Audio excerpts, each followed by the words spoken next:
Of course, they do have another match coming up, but this is like that's where it matters, right? Because you have back-to-back matches. If they had, at least they won the very first game, but if they had, for instance, 0-2'd, playing against Secret was not going to feel good. But C9 definitely gathering their confidence a little bit. How did you guys feel about that game? I mean, we all kind of saw the early phase, and I think all four of us agreed that, all right, looks like C9 should be able to win this pretty easily. But what were the advantages? What's different about C9 today than yesterday? Again, comfort zone, I think. Pulling out the Fatsa Dragon Knight in this game, I think was a nice pick. I don't believe they used it yesterday at all. The Dragon Knight? No. They're kind of going back to their roots as far as Fatsa's picks are concerned. Like he's been known for playing Dragon Knight and Beastmaster a lot. Very solid on those heroes. And in this game, again, they get the Gyro for Envy. I think that's a key pick. I gotta say, Gyro's win rate in this tournament so far, it's got to be pretty high. Pretty high. It seems to win a lot. Yeah, I think almost nearly perfect. Obviously, a couple games dropped yesterday. I think maybe only 2. Yeah, I think it's over 60% win rate. Yeah, I would be willing to bet on that. I mean, we only saw like a third of the game, so I have no idea how it fared on the other streams. I think generally, though, yeah, the success rate has been high. I would be willing to bet over 60. Maybe we just watched all the wins.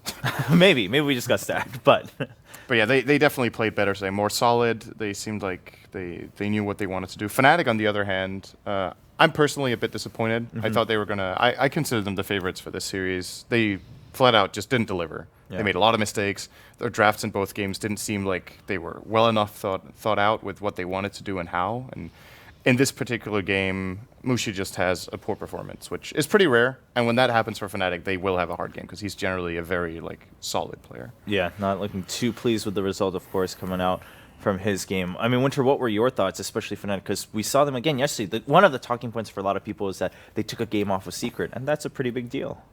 Like for me, the lanes didn't go well. It's very important for them that the lanes go well. Like once the lanes didn't go well, they seem like they're really lost. You find that like Kerchi is always farming alone, and Johnny is doing his own thing. They're not like in sync, and everyone got picked off by the the Shadow Blade from Fata. He did so much work. He got so much pickoffs, and like what Sin said as well, there were a few moments where Mushi shouldn't have gotten picked off. Like he was like kind of overstayed his welcome, and he could have got out like in a few occasions, but he chose not to for some reason, and he gave away kills towards the enemy team, which was really bad for his team. So then the $1 million question is, or I guess really like the $10 million question in TI5 is, Fnatic, is it worth it for them to try to change that where they're so dependent on how the laning phase goes? Or, that's just how teams are. They have their color, and that's what I think that's just how they play. Like even in the past, like people following Mushi, all his team has this tendency when they do well in the lane, they can crush anyone. But once the lane doesn't go well, there's no backup, There's no plan B. It has to go well in the lane, or else it's just... I like Cloud9's plan of like having offensive dual lanes. I actually think they're like the highest win rate or highest off-lane dual lane rate, and it just worked really well for them. Like Envy got a lot of farm, they shut down the opponent's safe lane, they win their own safe lane, and then Fada is usually at least a wash in mid. So you're winning like two and a half lanes, and then it's really easy for me, at least versus a team like Fnatic. Right. And of course, I think they had a couple of really awesome aspects to their draft, and I'm a little bit worried for them going in against Secret just because Cloud9 and Fnatic, they're from opposite sides of the world. They haven't played each other too often, and they might not be up to Cloud9's wily ways. But I think Secret, they're very, very familiar with Cloud9 and won't be caught off guard with like the, let's say, Wisp Storm Spirit. Right, yeah, they should definitely be a little bit more aware of that. And of course, you guys were mentioning the DK earlier, the Dragon Knight. Good to see that come back from Cloud9. We do have a couple clips from this last game just highlighting Cloud9's successes. And of course, in a lot of these fights, the Dragon Knight surviving forever and also dishing out the damage at the same time. I mean, Misery's been a standout player for me on Cloud9 for a few of these games. I mean, he was about to stay alive for that Did you whole see the Dragon Knight there? Like I that mean, one attack he got on the tower. Also, yesterday we saw Cloud9 having trouble break high ground. This game they had Pugna as well as a Dragon Knight, both excellent high ground siegers, as well as a Naga Siren. So, like, if you can't actually execute it in terms of strategy, at least you can have heroes to make up for your weakness. Yeah, so let's talk about that a little bit overall, this TI5. That's a theme that we discussed maybe off camera yesterday about the high ground sieges and how a lot of these teams didn't either seem prepared in their draft, or even if they drafted something that worked okay, they didn't know how to utilize that correctly to capitalize on it and close out games.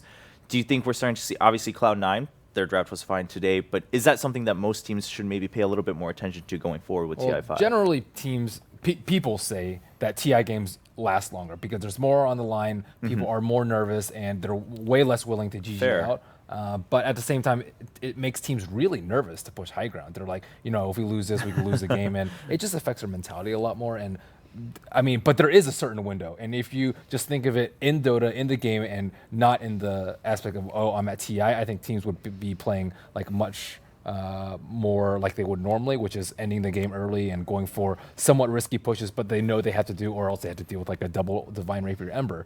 So I think I think that teams are getting more into the groove of, hey, this is just Dota. This is what I'm good at, and I'm going to win like I normally do, instead of letting all the money or whatever stress, nervousness get to them. True. I think in addition to that, a couple of teams could probably take a page out of Team Secret's book, and when you push, you have a strong frontline carry who either has Aegis or is very tanky. So, and then they have at least one Glimmer Cape and a Solar Crest. Like, that seems to be the win condition for Team Secret in all their games. Farm their TZ with those two items on backup, or a farmed S4, or even both, right? Like a Viper plus Aegis carry, and they start sieging high ground, because they're also just very experienced and very confident. So maybe other teams with the same items would still play it differently, but it makes it way easier to siege high ground when you know that someone has to go in front and hit the building. And if you have all the defensive items for them, it makes it much easier to otherwise you're kind of juggling like, hey, should I go forward, or maybe you should go forward. You're not really sure, and then time runs out and you lose your timing, etc. But it looks like now we might have that highlight of the last moments of the game between C9 and Fnatic. We'll take a look at that. Maybe this is either the last fight or one of the last fights here. Trying to hide in the tree line, and they loop themselves around. And the last fight, and yeah, you can see Fada being up front with the Dragon Knight. I like the way they're not like afraid to have heroes up in front. Like last game, it was just like Fada being the sponge as the Beastmaster. In this game, like he dies a lot, but his team like almost always wins the fight. And I that's one thing that I really like about Cloud9. They're not afraid to die if they know they're going to win the fight, and they trust in each other. To, like Misery getting off like freezing fields and doing whatever. Yeah, and by the end of that game, I mean, you saw on the left of the screen the net worth. I mean, we had 4 members of Cloud9 all at the top, and then the Naga Siren somewhere in the bottom, but it didn't really matter. We discussed that earlier. That was not the point of the Naga. It was more for her utility and her abilities. So Cloud9, let's start moving forward in their next match. Cloud9 looking good so far, but now they do have to play against Team Secret. You already mentioned, Ben, that, all right, Team Secret probably a little bit more aware of this matchup, but at the same time, Secret dropped a map to Fnatic yesterday. Winter, do you think Cloud9, again, if they play like they did in the first match, they have a good matchup against Secret, or Secret's still going to edge out a little bit? I mean, Secret is still going to be the favorites, but you wouldn't count Cloud9 out, because like during the first day, I remember when I was talking about Cloud9, I say Cloud9 would be in the middle of the pack, but they have the potential to either go beat someone in front, or they would actually just tumble down behind. So it's very hard to say what will happen to them. But usually they would show up in the middle of the pack at TI, but I think they definitely have what it takes to take games off Secret. All right. Now, that said, I feel like Secret must have an incredible win rate against Cloud9. Yeah, they really do. If my memory is correct, I think they've only lost them like once in the best of 3. I feel like it's always in like major Western tournaments, Cloud9 has always done a really good job at getting really far, and that's been like their nemesis every single time. They run into the Team Secret wall and their run ends, right? It's been the reason they've got a lot of like 2nd or 3rd places in their tournaments. They're obviously it's kind of like a joke. It's run as a joke. Like Cloud9 always gets 2nd, but there's a reason they do, because they usually, when you get far, they meet either like Secret or EG, and most of the times that has just been that wall that they couldn't get past. And Secret, going into this matchup, a clear favorite for me. I think I would call them more of a favorite than Winter would. And as Ben was pointing out earlier, I think they just have Cloud9's number, because I haven't really been surprised by Cloud9. I haven't seen anything very new. Like the games they just won was with old Cloud9. Yeah, because stuff, they went back to stable old, Cloud9 stuff that Secret are completely used to. So maybe they have a specific Secret strategy, because they're so tired of losing to them. That would be. I mean, true. I mean, that would be the way to go if really that was your goal. Like, go into TI5, we know we've gotten like 2nd, 3rd place and a lot of other ones.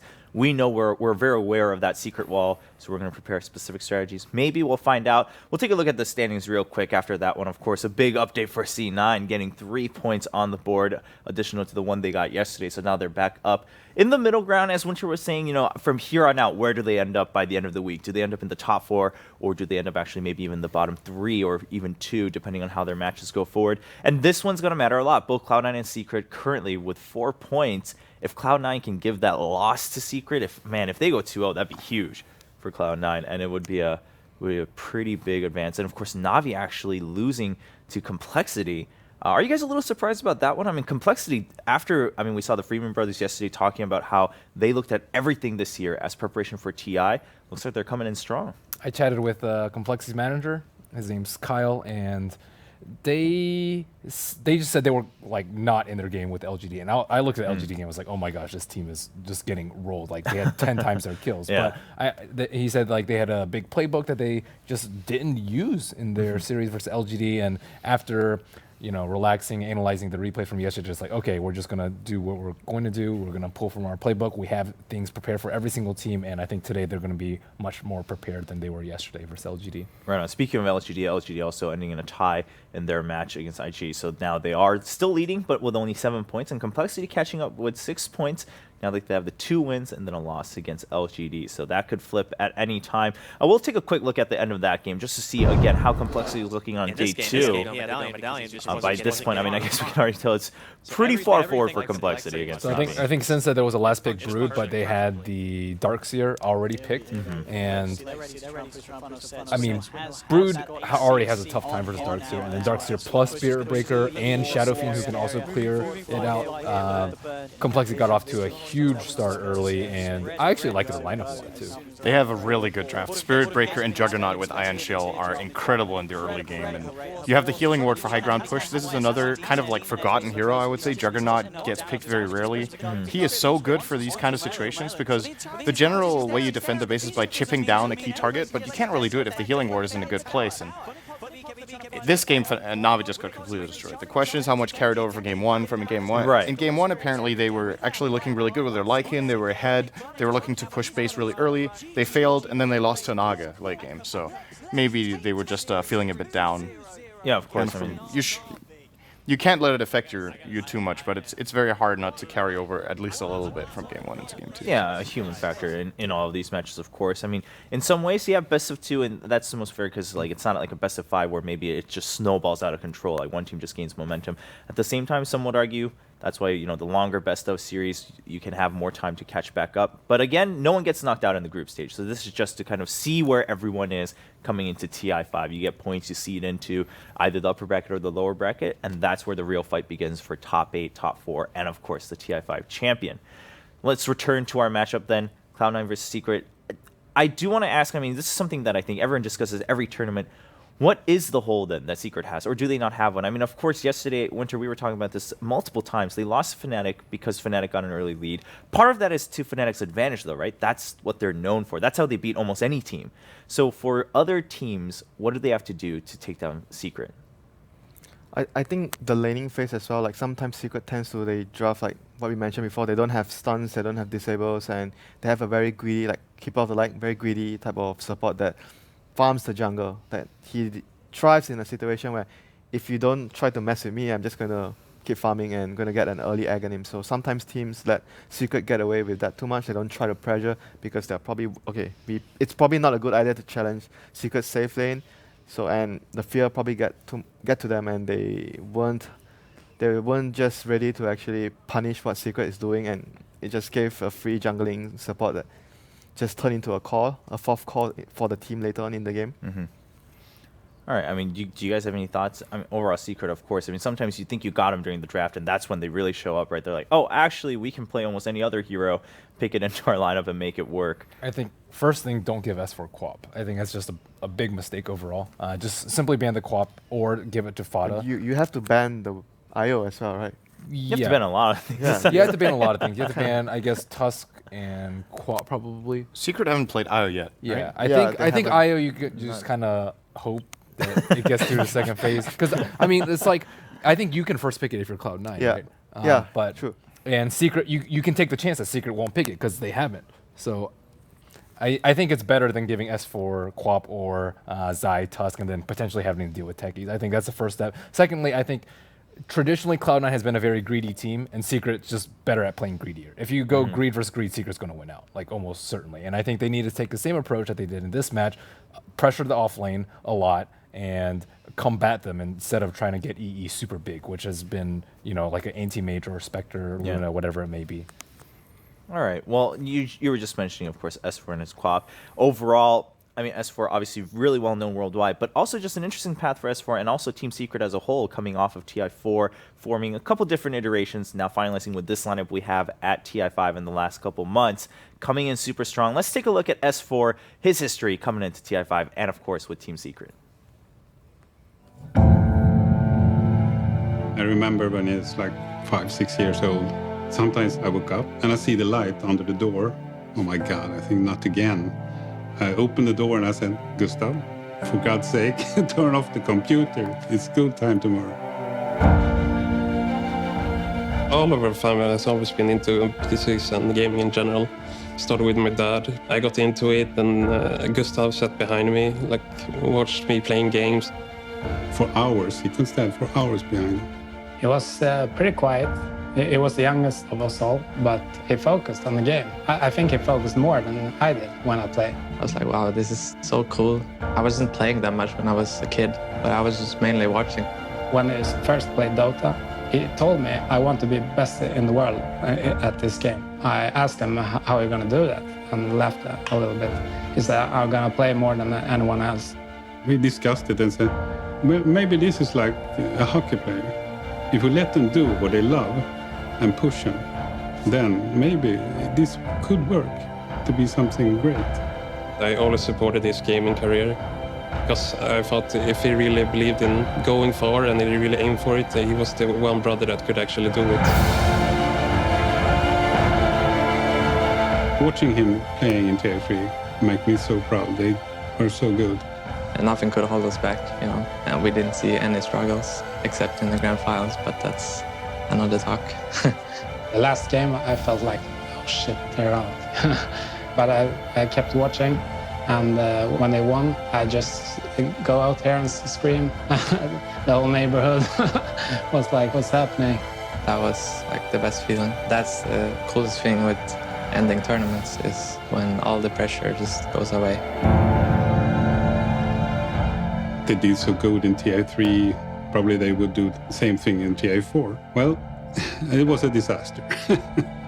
We were like trying too much to fix things in the team, like change things. Myself as a captain, I didn't feel like I was ready at that point in TI4, and I take a lot of responsibility for that. We talked a lot after TI4, and he talked about this new team.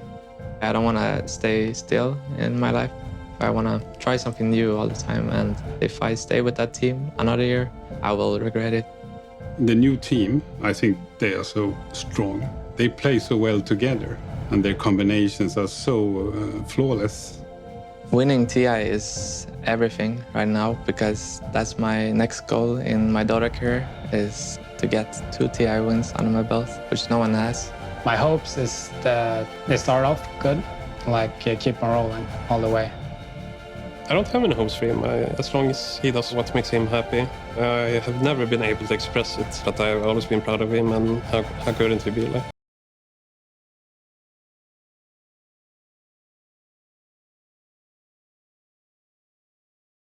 So proud.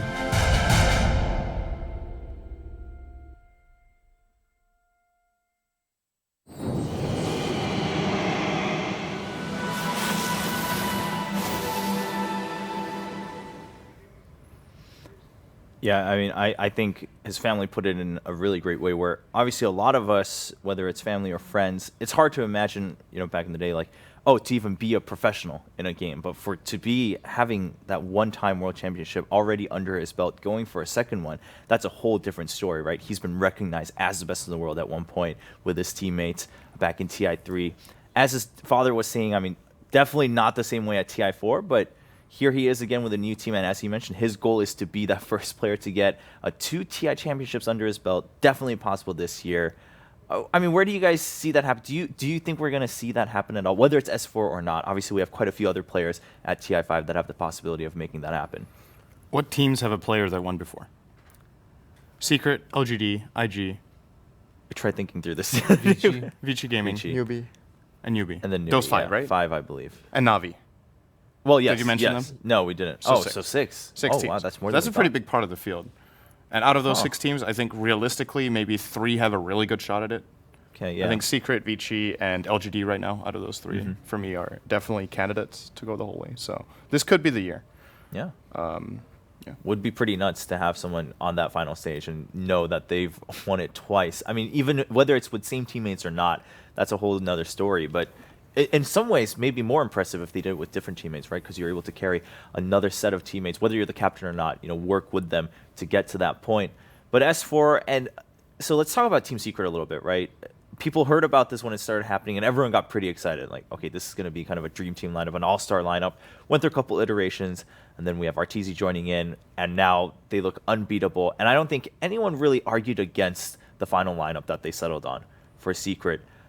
How long, I mean, do you see this going through, whether it's just TI5 or even further, how strong really is this lineup as a whole, like as those 5 players, let's say? I mean, for me, it depends on the relationship between the players. That it's a huge role. Like if you're really good friends, obviously the chances of you going for a longer period of time are better compared to if you're just coming together for a tournament. Like Right. you just came together this year, you don't really know each other that well, and you just like, okay, we know each other and we have the same goal, which is TI, and we just go for it. I mean, Puppy and Kuro are very Yeah. close. Right. Arteezy There's and friendship Zai, in the team. yeah, there's a lot of friendship. So I don't really see them like disbanding because of that. Right, like any other issues or something like that. But yeah, that's the impressive part, is that all 5 players very recognized for their skill individually, and then at the same time we have these networks within it, whether it's social groups or something else that keep them together. And here they are as one of the favorites coming in. We've already discussed a little bit about what might we see in the draft, what are we expecting from them, and then of course Cloud9 going up against them. But Secret so far, I mean, this is their first game of the day though, and yesterday maybe not the most dominating performance that everyone expected from Secret. Do you think that's going to bother them at all, just how they ended yesterday? Definitely no. I think a true champion is a team where it's not how they win, it's how they get back up after they had a bad game or had a bad day. So that is like a true sign. Winter of with a- the inspiring quotes. We should put that on a poster, like the TI5 logo, and just put it above everyone's bed. Like, the real champion is not how they win, but how they get back up. But that's true. I think that you bring up a good point. It's not because you can't expect any team to go like a full 200% at every tournament. You can't always go undefeated, right, just because you're the best. But how you get back up from those, and maybe even if you drop to a lower bracket, we've had that happen before, and climbing all the way back into the finals. That's a big deal. If you do that, you deserve that win. So Secret, hopefully not going to be beaten down too much about the results yesterday. I mean, anything else we're expecting? They still went 2 wins, or a win Yes. and 1 draw. Yeah. It's- I just mean from what It's the a community it's a expects, right? small- So that's the small other thing, is hiccup, that I the think. standard is so Yes. high for Yeah. Secret. Like we talk as if they failed, but they didn't really I they think dropped the map. a much more devastating blow to them was finishing 3rd at DAC after having a perfect group stage record. And I think if you can get past that and then win like 4 or 5 lanes, losing 1 game versus Fnatic is not going to be a big deal at all. I mean, That's to a be very fair, good that point. tournament was like they are sort of still new during that tournament. Right. Their roster, they Yeah. just made the swap between Fly and Johan Yeah. to Zai and Arteezy. So Yes. I mean, they probably still needed time to gel together. And then you see, as soon as that clicked, of course, 4 lands in a row, 4 major lands in a row, and then coming into TI5 as those favorites. Earlier, now something I want to bring back to the draft as we're getting ready to get into game 1 between these 2 teams. You were saying, all right, so C9, they have kind of You have to their have own vision little on it. ways and their own niche way to play Dota 2. At the same time, Secret's going to be aware of this. Are we going to see that pan out in the draft, or is C9 going to be afraid to pull out because even if they get those drafts that they want, Secret's going to know how to play against it? Where are we going to see that? They can't be afraid. They're definitely not going to be. One particularly telling a moment for me, I think it was some BTS tournament, but they were meeting up in the finals. This is when they were like really scary with Terrorblade. And oh my god, you have to ban Terrorblade versus Cloud9. It was like a best of 3 series. First game, they take Terrorblade, they destroy Cloud9 with it. Second game, they give Cloud9 Terrorblade and also destroy them with it. I'm just like, okay, well, there goes the Terrorblade strat. Yeah, Right. that speaks a lot about a team. Yeah, Yeah. it was just like, I mean, that was their biggest weapon at that time, and everyone was talking about, man, this guy makes terribly look imbalanced, and they just dismantled it so easily. If he makes it look imbalanced now, that would be really impressive. Well, that's what I want to see. We've had a couple of surprises so far in TI5. Of course, much longer way to go, so I'm sure we have a lot more in store. As we're jumping into draft for Game 1 here, on our other streams, we do have MVP Phoenix versus LGD on Stream 2, and IG versus Complexity on Stream 3. Complexity looking pretty good, so if you want to check that out, definitely hop on over. You can catch all those 3 on Dota2.com. But for now, we're already well into the draft of Game 1, and Gyro, once again, just being a priority for almost every team at TI5. Secret snatches it up after the first bans. So what's in right now? Tusk is more than likely going to be picked by Cloud9 here. Wisp. Yeah, Wisp there's is still still Wisp. in. And Wisp. Yeah, if they That's want true. to make sure that they get it, they pick it now. So otherwise, Secret might have the chance to ban it out or take the Wisp for I themselves. think Secret pay would for definitely Gyro. take Tusk if Cloud9 don't. Cloud9 didn't highly prioritize Tusk as we saw from the last series. Yeah, Right. they It's not a didn't. big deal. They for didn't. them. I feel like the last times I've seen Cloud9 play against Secret, one of the ways they've tried to beat them was to first phase pick IO Tiny, and I think they lost every single time. Like, Secret were just like, perfect, this is what we wanted. Get your IO Tiny, we let you have it for a reason, and they just counterpick it really well. So, I think if there's one team Cloud9 don't want to first phase pick like IO Plus partner with, it's against Team Secret. I really don't think they want to do it. They just have bad experience with it. And it would, as Ben said, it would open up Tusk, which is, for me, one of the Secret's absolute best heroes. Yeah, so I mean, Secret has get it dominated for with yourselves that. first and take it from there. They could get Tusk Wisp. I don't think that's out of the question. Yeah, I think that'd be fine. Oh, but going with the Bane. Okay. So Bane seems to be their comfort pick for the day. Right.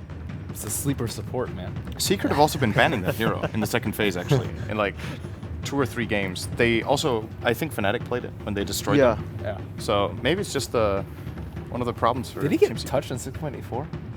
Not much though. Not really. Not much. Glimmer Cape. All Yeah. right. It is a aside really from good that, item did he- on it. Yeah. I mean, So- we've been talking about how important it is to have a support in a lane which is strong and you can roam and kill, and Bane fits that criteria. But maybe teams didn't really realize his potential, his full potential before this, and after a couple of games, like everyone's like, this could probably be a good replacement for a strong lane support. Yeah, well, ladies and gentlemen, Dazzle is in the game, so get prepared for a very long game, possibly going one way or the other. I mean, Puppy kind of brought Dazzle into popularity. People were wondering why he just picked it every single game.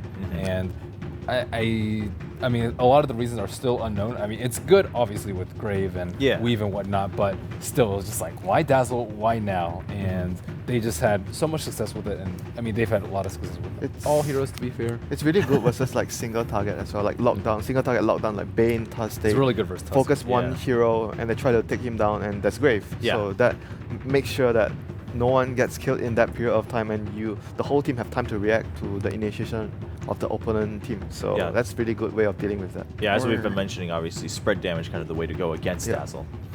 We're seeing very expectable bans. So they get rid of the Wisp for the second phase, just to be safe here. It's obviously a lot more dangerous when it gets picked in the second phase, because then you don't have that many picks to adapt with. And Broodmother, what a surprise. Yeah. Absolute shocker here, getting banned out against Secret. I want to say, I think Cloud9 should either ban Viper now, or they should be prepared against it, because this is like Secret's very standard opener, right? Yeah, They get Gyro. Gyro plus support, they get Viper, and Dazzle will get Glimmer Cape and or Solar Crest. They will get Roche at some point, and they will go for the push. And this is how they manage to end their games pretty quickly, actually, a lot of the time. So they're also banning out the Beastmaster Yeah, Fata, so a little Beastmaster- bit of respect there. Yeah, I mean, in the second phase, that's definitely got to be a respect ban more than Yeah, anything. Because if it absolutely. was the last phase, that's just like a safety ban. But at this point, they just didn't want to deal with that. They saw it. We're reminded of the strength of Fada on that hero. KV Undying, not too surprising, just given the trends in the current meta. Actually, leave Viper open here for Secret.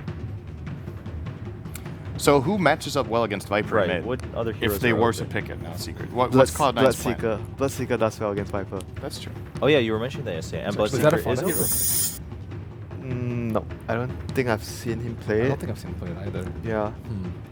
that's it. So it's more or less very unlikely if they want to do that. What The- else matches up? Well, I think it's really difficult though. I mean, OD is a Fata hero, right? If you want to go for something that matches well against Viper. I But think then you that's have an OD. Yeah, I don't know about that. I love when that comes up. See, they're good in that one situation. I actually but you think have if, that if there is a hero. team that will pick that hero this Oh, tournament, Razor's it's going to be good. Team Secret. Razor's good. Oh, yeah, Razor's pretty good. that's the Razor's Razor, a yeah. good matchup against Razor. That's It's the pretty. Razor. It's a draw, kind of. I mean, a draw is a good matchup. Yeah. Versus Viper. Yeah. I would love to see OD though. I think it's a really cool hero, but it just doesn't fit that well right now. But if a team pulls it out in this tournament, I think it is going to be Secret with Arteezy. Oh, Really? some Ooh. melee hero coming in, melee carry with Magnus. Okay. There's still Juggernaut, there's PA, AM, yeah, AM. Spectre. I mean, Spectre, less likely, I'd say. Yes. Still quite a few open, and Yeah, AM and PA are the few stronger ones. And I don't think PA you know matches what? that well I've versus seen Ember being played by when Envy was streaming a lot recently. He's been playing a lot of Ember. He plays a lot of Ember. Yeah. He likes the hero a lot. He has some pretty creative builds on it too. He's very flexible He as a likes player with it. power trades on the hero, right? I think he gets treads, and you know, most players when they play Ember, they have like a go-to build that they play like 90% of the time. But Envy, I've seen him play like with like Orchid first. I've seen him play with Yules. I think he was actually, at least to my memory, the player in competitive who kind of brought Yules in as a build on Ember, because you can always, when you get engaged on, if you get silenced, you can Yules. You can always just jump to a Remnant. So it's like an incredible safety item. It's definitely one of his best heroes.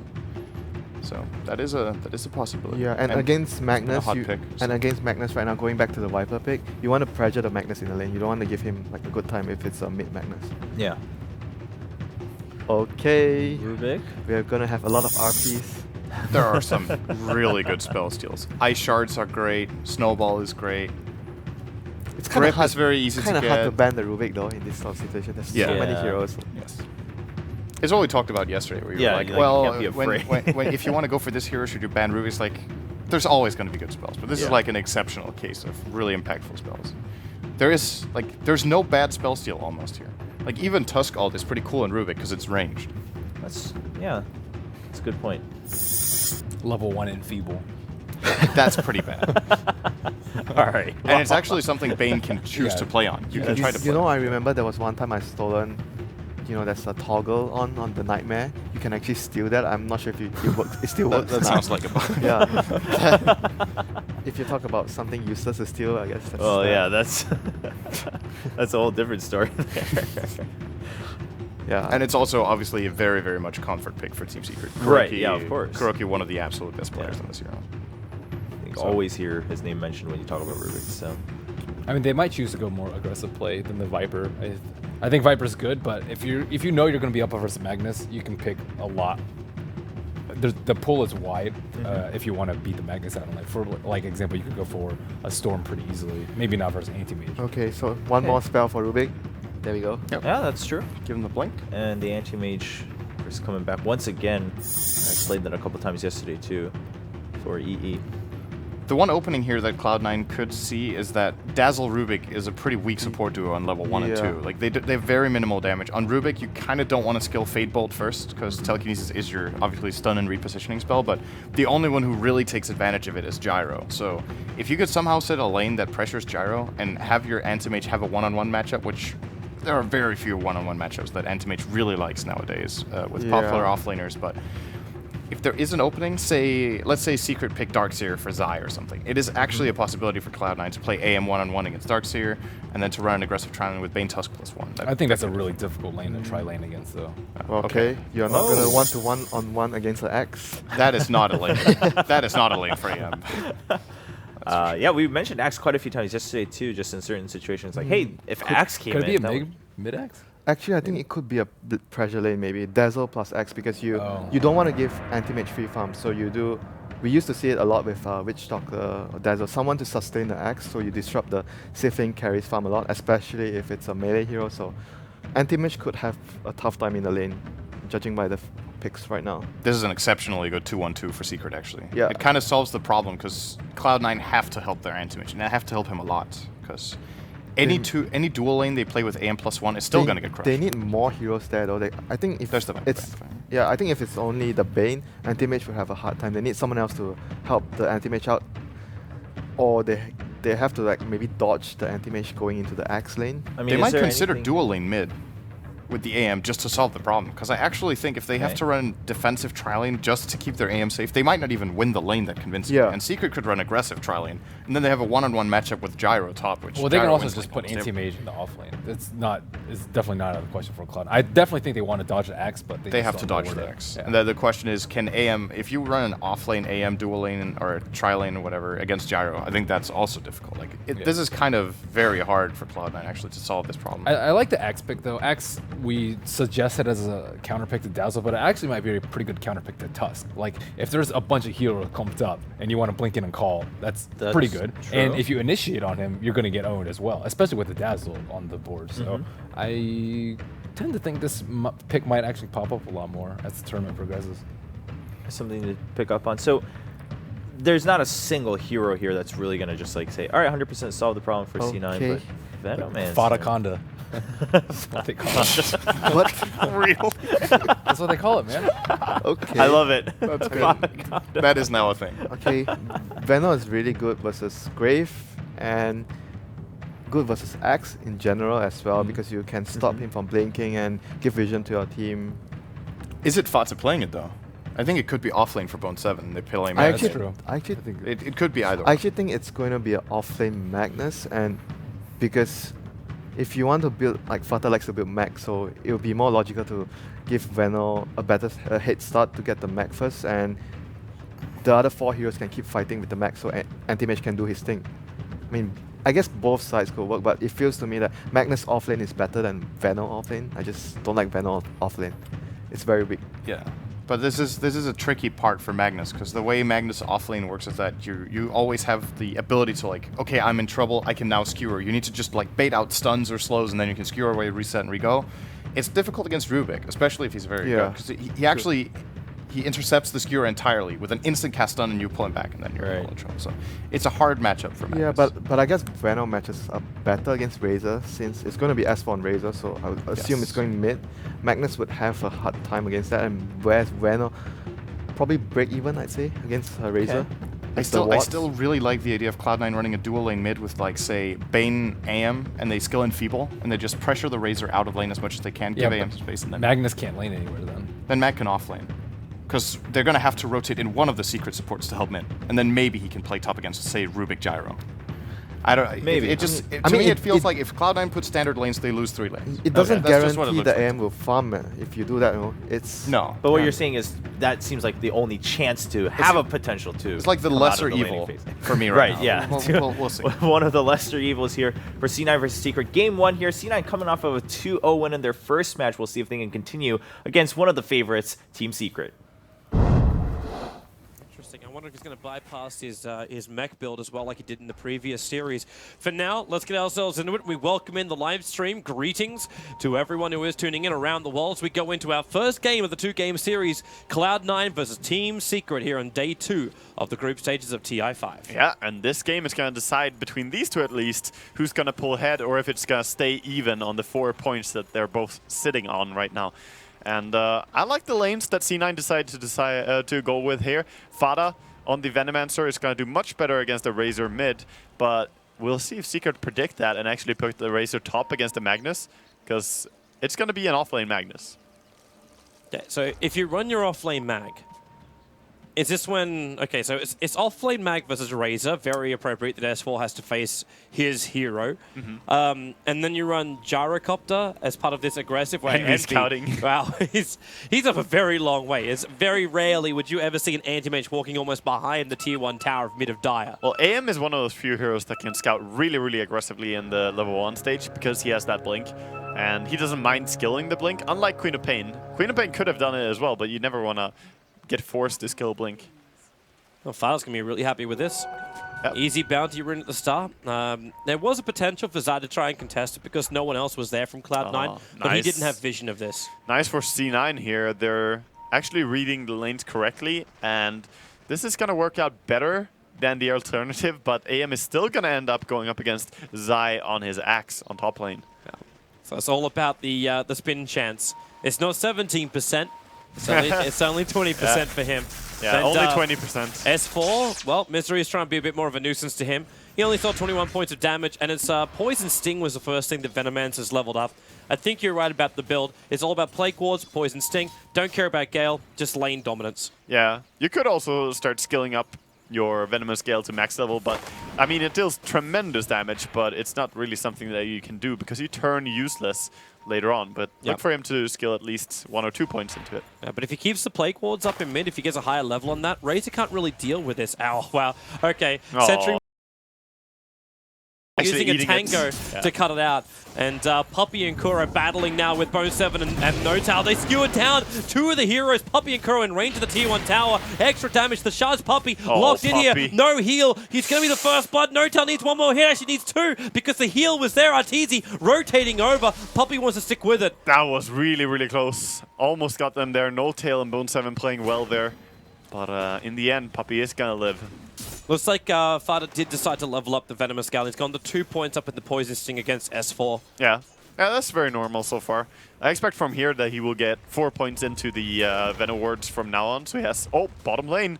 They're going again, right under the tower. This time it's Bone 7 who's low. No skewer available. The Shards locking in Arteezy with Bone 7, and he'll take the first blood. But will he be able to survive? Kuro deep in under the tower. The Fade Ball taking away a large portion of the damage of No Tail, and more TP spawns coming in. But Arteezy now with a double kill. He's still not away. Kuro is running away. There's one range creep chasing him down, and even a buyback coming in from the Tusker. They really want to get Arteezy. He's got Shards available. He'll lock in Arteezy. No mana. Actually got 4 stick charges up his sleeve. So Arteezy does have a little bit more to work with. Is he now 5. Live? He's thinking about it. And there's 3 heroes. They're body blocking him. Still got the stick charges, but the brain tap is there from Bane. Kuro will deny himself up to Roshan as well. Get your rares, boys and girls. That is going to be still a 2-1 on the board in favor of Secret.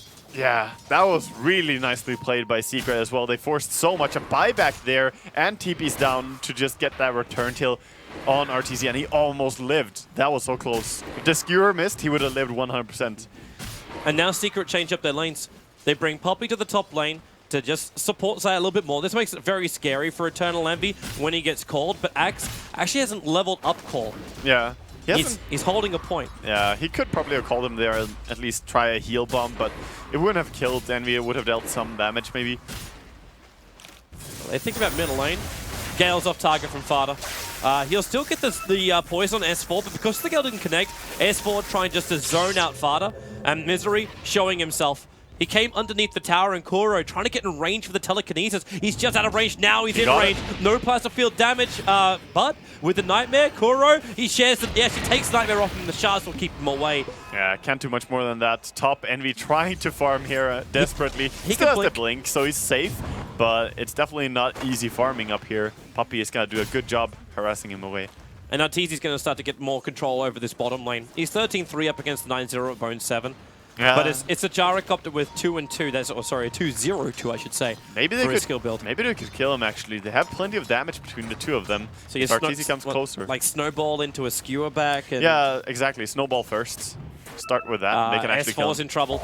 He's running for the room, but Fada's already hit the Gale. And, well, you might get a kill down on bottom lane. Arteezy dropping low. The Shards actually pushing him back out of it. It's S4. Nightmares on him. Kuro picking up Fada, throwing him back as a haste rune over on this Rubik. S4 still wants to try and run out of here. And no possible denial. He focused the wards nicely, but it was Misery who gets the kill. And they're still going on bottom lane. No Tail under the tower. The Rocket Barrage damage kills him just in the nick of time. He actually managed to turn that and kill them solo.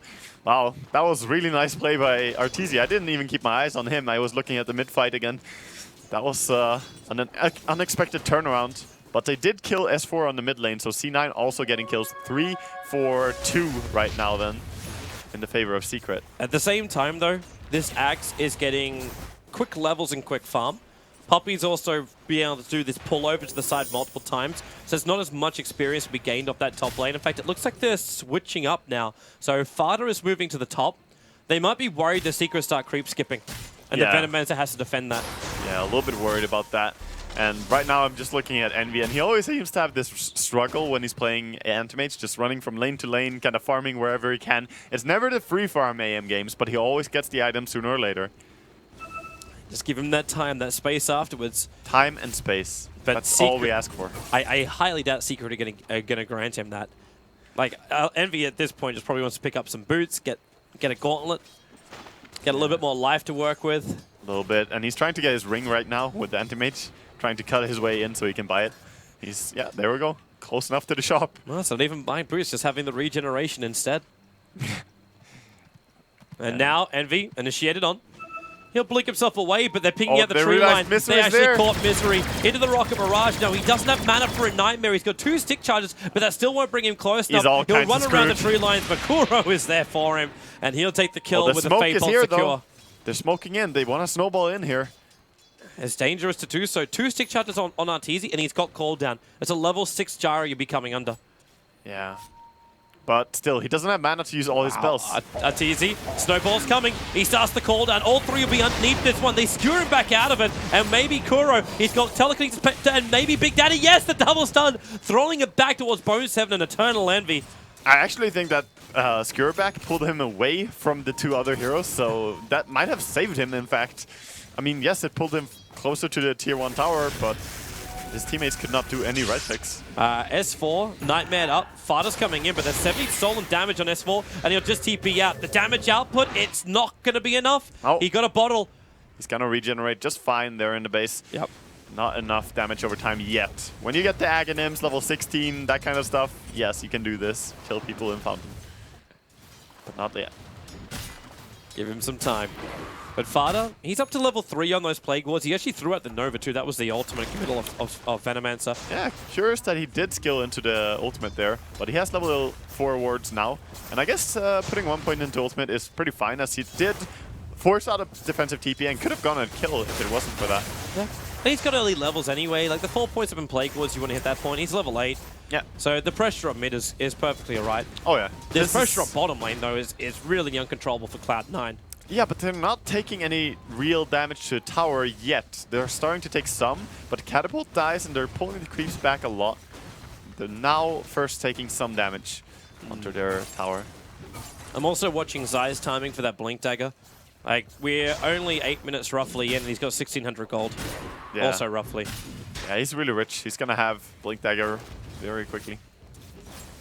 Very, very quickly. So a lot of farm on the 3 cores over on the side of Secret, whereas C9 are struggling more with it. I would say the early game here is definitely looking great for Secret, pulling ahead quite steadily.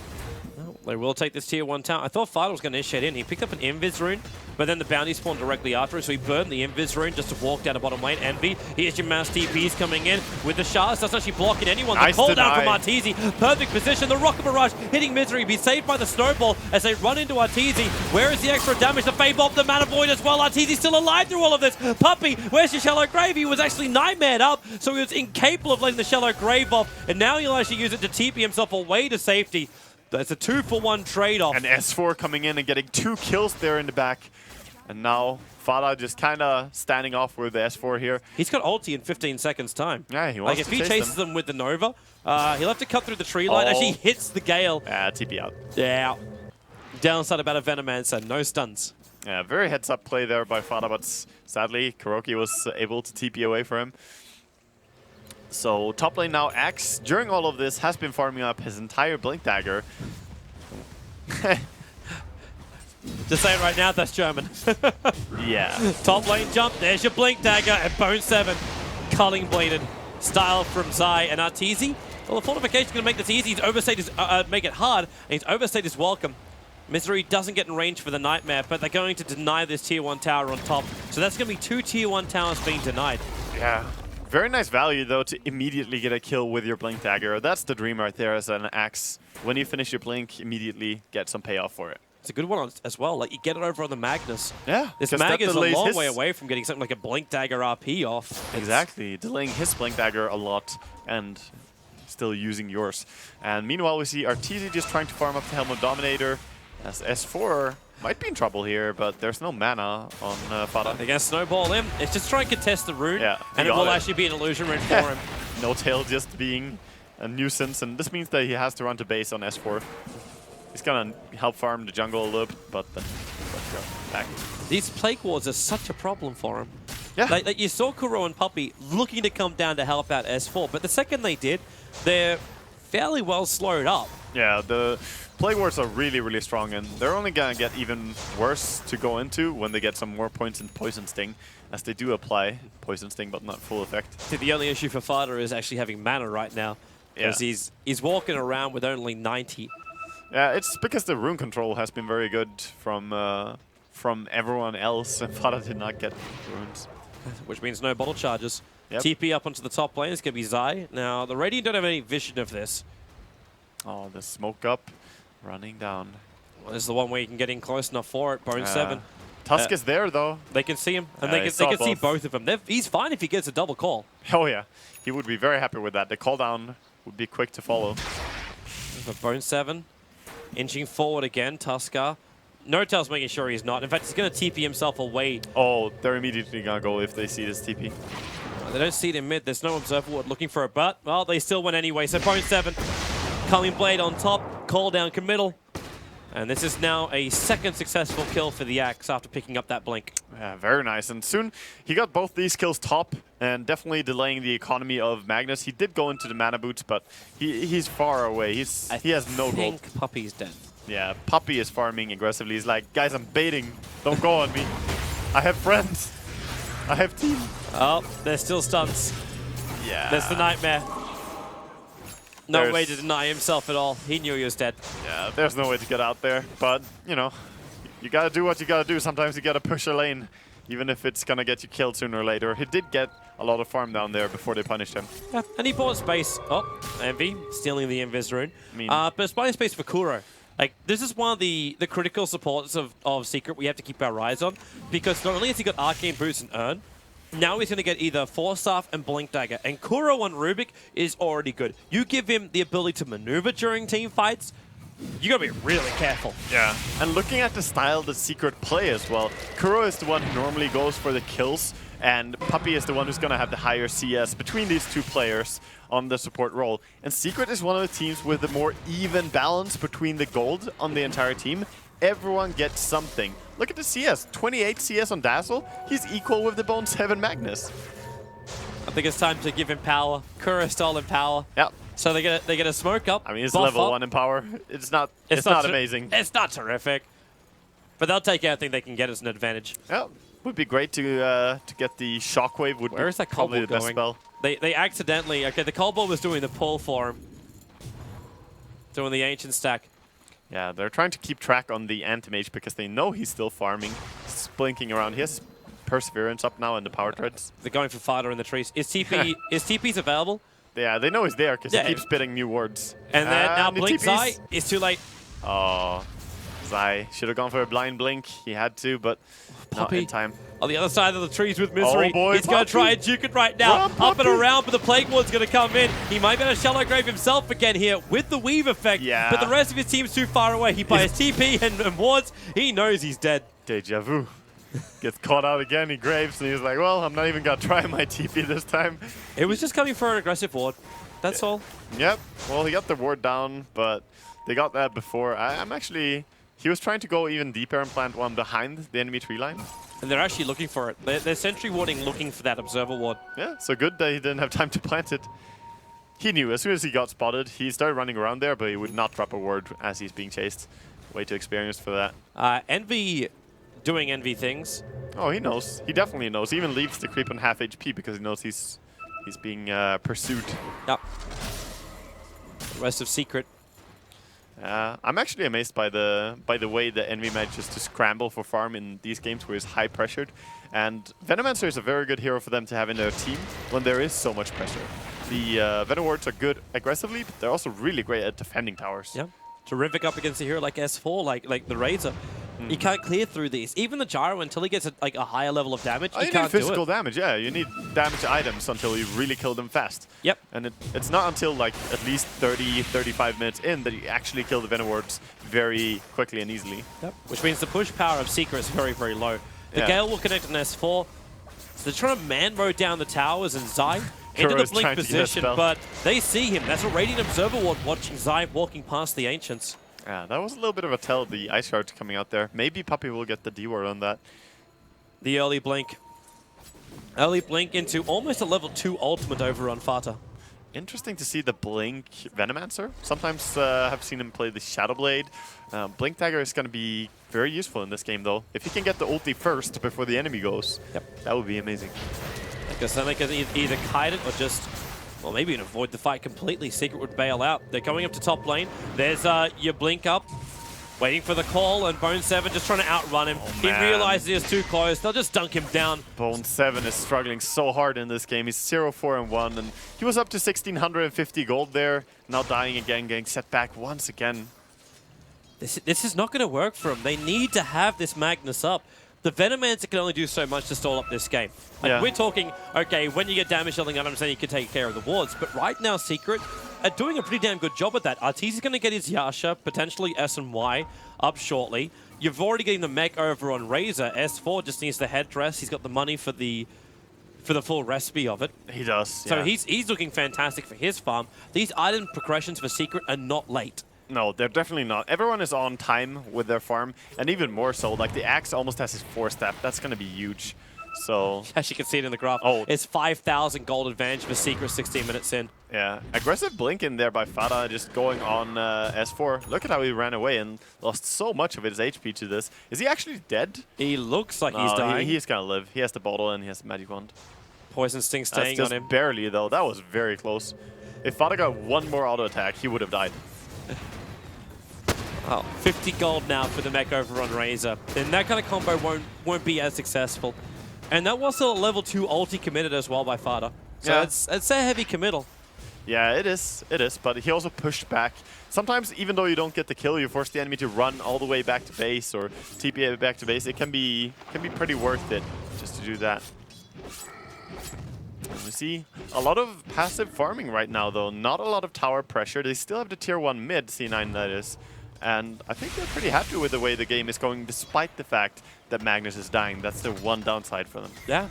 MP still fighting his farm as the Anti-Mage. That's going to work, and as long as the Magnus can find a couple of levels, he'll still do his job. Yeah. Eventually, he'll pick up a Blink Dagger, but it's the Empower buff up to make AM even stronger.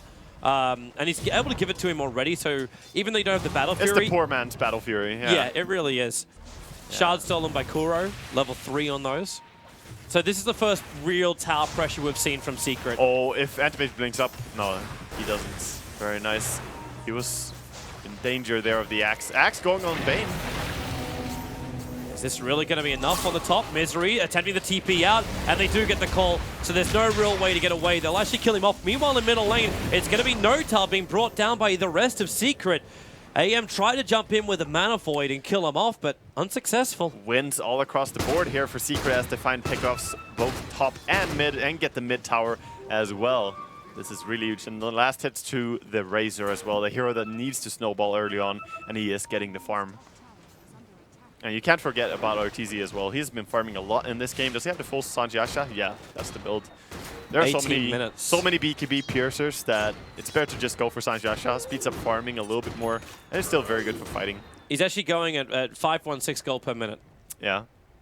That's pretty quick. Zai also, we should probably flag the fact that he's in no man's land with an Invis rune behind the towers. Now he'll blink himself away. Yeah, he got away. And they are probably thinking about Roshan sometime soon, but again, we're seeing not the best Rosh heroes. They have the Dazzle heal, which is really amazing, but they could use the medallion on Dazzle before they go for that. Maybe once they take the Ancient stack and get a Demon Edge over on the Gyro, then it will be worth it. Very close to the Blink Dagger on Rubik right now, 2,050 gold. So dangerous for his initiation. Heroes like Anti-Mage have to be so scared about that. Not to mention, if you do actually blink in with Bone 7, you can get picked up and thrown back before you can get your RP off. Kuro's that quick. Yeah, he is very, very quick. And RP is an easy spell to steal as well. Sometimes you can even cancel it, as you said.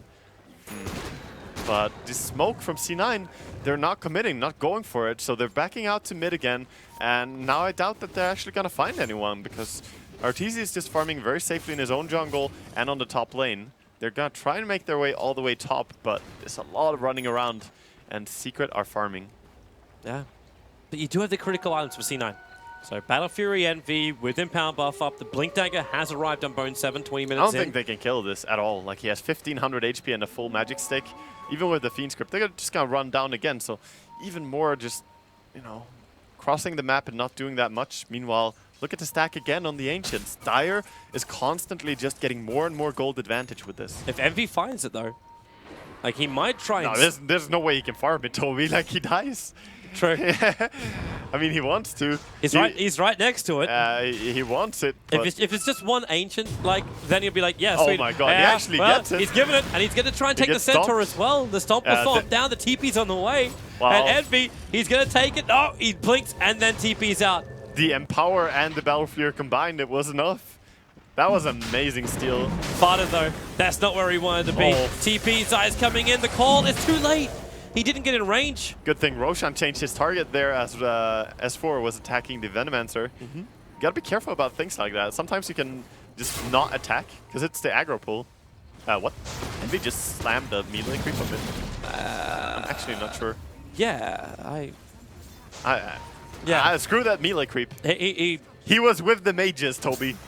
He was with them. definitely didn't affect Heroes of Secret. They didn't take any substantial damage, no. Now, Zai, blink, misses the call. Yeah, it's good to have the blink and force that for this purpose. If you miss, you can still get out, and sometimes even if you hit, you can pull the enemy out by forcing away. Yep. Very strong push here. They don't care about the Venomards, they just keep going with the Dazzle heal. Fada jumping in, he gets the ulti off, coating on 4, and then your RP with a pickup from Kuro, God. dragging him back, skewering him on top of the hill. This is why That's you Kuro have to be for you. careful of the Rubik Kuro. Yeah, so terrifying. Beautiful reaction time there. Having the blink dagger, he makes it look easy. Envy's looking for the last hit in this top tower. He really wants it, and he'll take it as well. S4 got the static link off, and Envy will just blink himself away. Oh, now, they're he's behind not him. out of here because Zai's made his way in and blink in 1 second time, but he'll have to weigh up the call duration. Do they have enough into the trees? No way to follow. Envy will be getting himself away to safety. Yeah. He's gonna be safe. Man. They don't get him, and he does get the tower, but still, C9 are really struggling here in this early game. This is looking very grim. He has the full Vladimirs now on Anti-Mage at least, so he can farm more effectively and not lose HP all the time, because there has been a lot of running back to base for him. Not anymore. Satanic already? Uh-huh. All right, then. This guy's got almost 13,000 net worth. They're itemizing for high ground. Like, they want to take a high ground pressure on the Roshan. Whenever they get to take Roshan, they will just go high ground with it. Arteezy's almost got 600 gold per minute. Yeah. Like, the closest near him is actually Anti-Mage. Eternal Envy's doing really good. And, yep, that's what you're talking about. C9, they love to do will this kind of sneak stuff. They're going to jump in and grab Roshan. This isn't the first time we've been at this party. C9 did this on day 1. Yeah, and this is such a huge play as well, because this is an important component to Secret's push on the high ground. If they don't have the Aegis, they will have a much harder time breaking it. The only danger they have this time is they don't have the Pugna like they did last time. I mean, this is a YOLO play. Funneling damage in. This is all around dangerous because they have no idea where everyone is. They don't have any vision on the map. They're just blindly saying, hey, let's go Roche, let's hope we can do it, and let's pray. Let's just pray. I believe in miracles. Yeah, they got it as well, so... So Bone 7 TP's out, AM blinks, and then straight back to the farm. Not only do they get, like, the Aegis from it, it's all... Yeah, it's plenty, especially to the starved supports over on Bane and Tuskar. Getting some progression for them as well, giving more gold, because they need it. With the wards and how it's looking right now, the map control coming from Secret, it's just very difficult. They've taken 1 tower, and that's all the gold that the supports are getting. The 1 tower, the Roshan. So they definitely needed this. Love how Fada stays in the trees. He's throwing out Plague Wards, but it reveals his position every time he does it.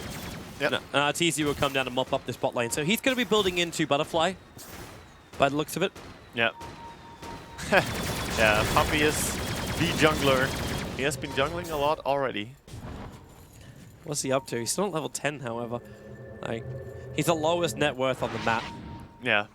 Well, he hasn't actually managed to pick up the medallion as well, which is very sad for him. Oh, that's nice for A Misery. lot of them are going on S4 here. If The he can keep Observer him from Sentry. TPing. Envy, he does a Mana Void, but he's actually backing up. Bane? You've got Misery here, but he walks through the Observer Sentry ward while he's in the Invis room. Oh, yeah. So they see him. He was actually smoked at first with the Invis as well, but then as he walked closer, it broke and S4 just backing out.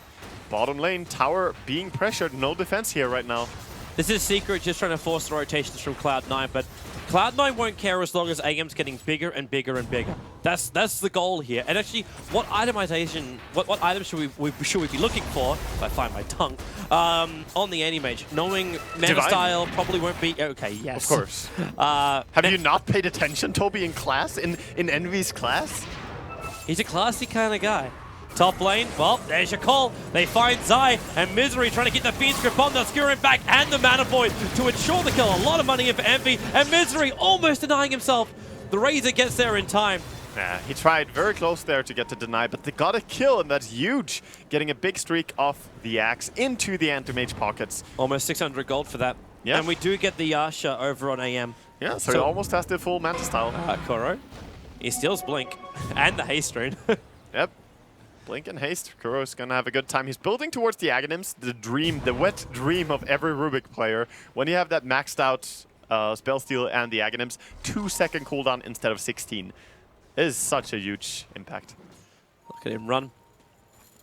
He might want to run away, however, as now Eternal Envy blinking over. It's like, where are my camps? Yeah, he did also see the supports there, spotted him out a little bit. Top lane, solo pressure here by Arteezy, really far out. No TP, what are you doing there, Arteezy? He's looking to fight. Be manly with a call down of Black Cannon, almost killing Misery, but No Tail comes in, and it will actually be, well, the Nightmare. Waited out a little bit longer. The Sigil's down, so Arteezy running away. They're letting Envy have the kill. They want more money in him, and he's going to take it. This is now the second fight where they've given Envy at least 500 to 600 gold just from finding the kill. And he took the tier 1 tower on bottom lane before. Every team is struggling against this Anti-Mage, really. C9 are playing it so well, and they're working well around it, but that was a big misplay by Arteezy to go that far out on a tier 2 tower when his team was being spotted on other parts of the map and not having a TP out. Yep. He just had confidence. He was a confident boy, for sure. And now we're even getting, okay, so the mana style is done on Anti-Mage. So say goodbye to your mana very early on. An issue probably more for the Razor and the rest of his team than anything else, considering getting that mech off is such a priority for Secret during the fights. And then you've got a Blink Dagger on Tusker, so you got to blink into Walrus Punch. Yeah, the blink on Tusk is going to work very well defensively against Axe, because you can blink in and snowball whoever got called, so you can save people. And that is the huge part about it, though. They're chasing after the Anti-Mage, but he is going to play around them, just backing down. Well, they've both got Observer Wards at the entrance to the secret jungle. They do. And now the tier 1 tower in middle. The Gale, very premature there from Fada, so he doesn't actually Arteezy directly. But Envy, just taking the tower, he can't finish the job. The Plague Ward might try and do this. No, it's going to get brought down. So Puppey will deny the tier 1 tower in mid. Yeah, that's a deny. And Envy finds a DD rune. That's going to speed up the farming even more as he's just running around with the Empower. To keep that in mind, it just makes him farm so quick. 2 hits to farm big camp with this DD Empower Battle Fury. And he could be looking to fight. He has the Aegis. He wants to fight right now. But they can see him yeah, too. but he sees them. This is definitely a good time to fight if he has his teams with him. Oh, jump down. Burns up the mana and a 4-star up from Zai. And Nakuro right behind him to the pickup, and then he blinks himself away. He doesn't want to be involved in this one. And the snowball, that's what you're talking about with the defense. The cooldown not doing enough work. Shallow Grave on Zai, keeping him alive a little bit longer while Arteezy pummeling into the Tusker. They want more. Eternal Envy blinks up. Oh, He's he got lost 32 Aegis? HP, but no! He's in trouble! S4's right behind him! No immortality! And Eternal Envy will drop for 68 seconds. Oh, boy. No buyback available as well. He wouldn't use it Why anyway. does it seem like it always happens to Envy and Arteezy, the Aegis disappearing right before you die? It's just their kind of thing.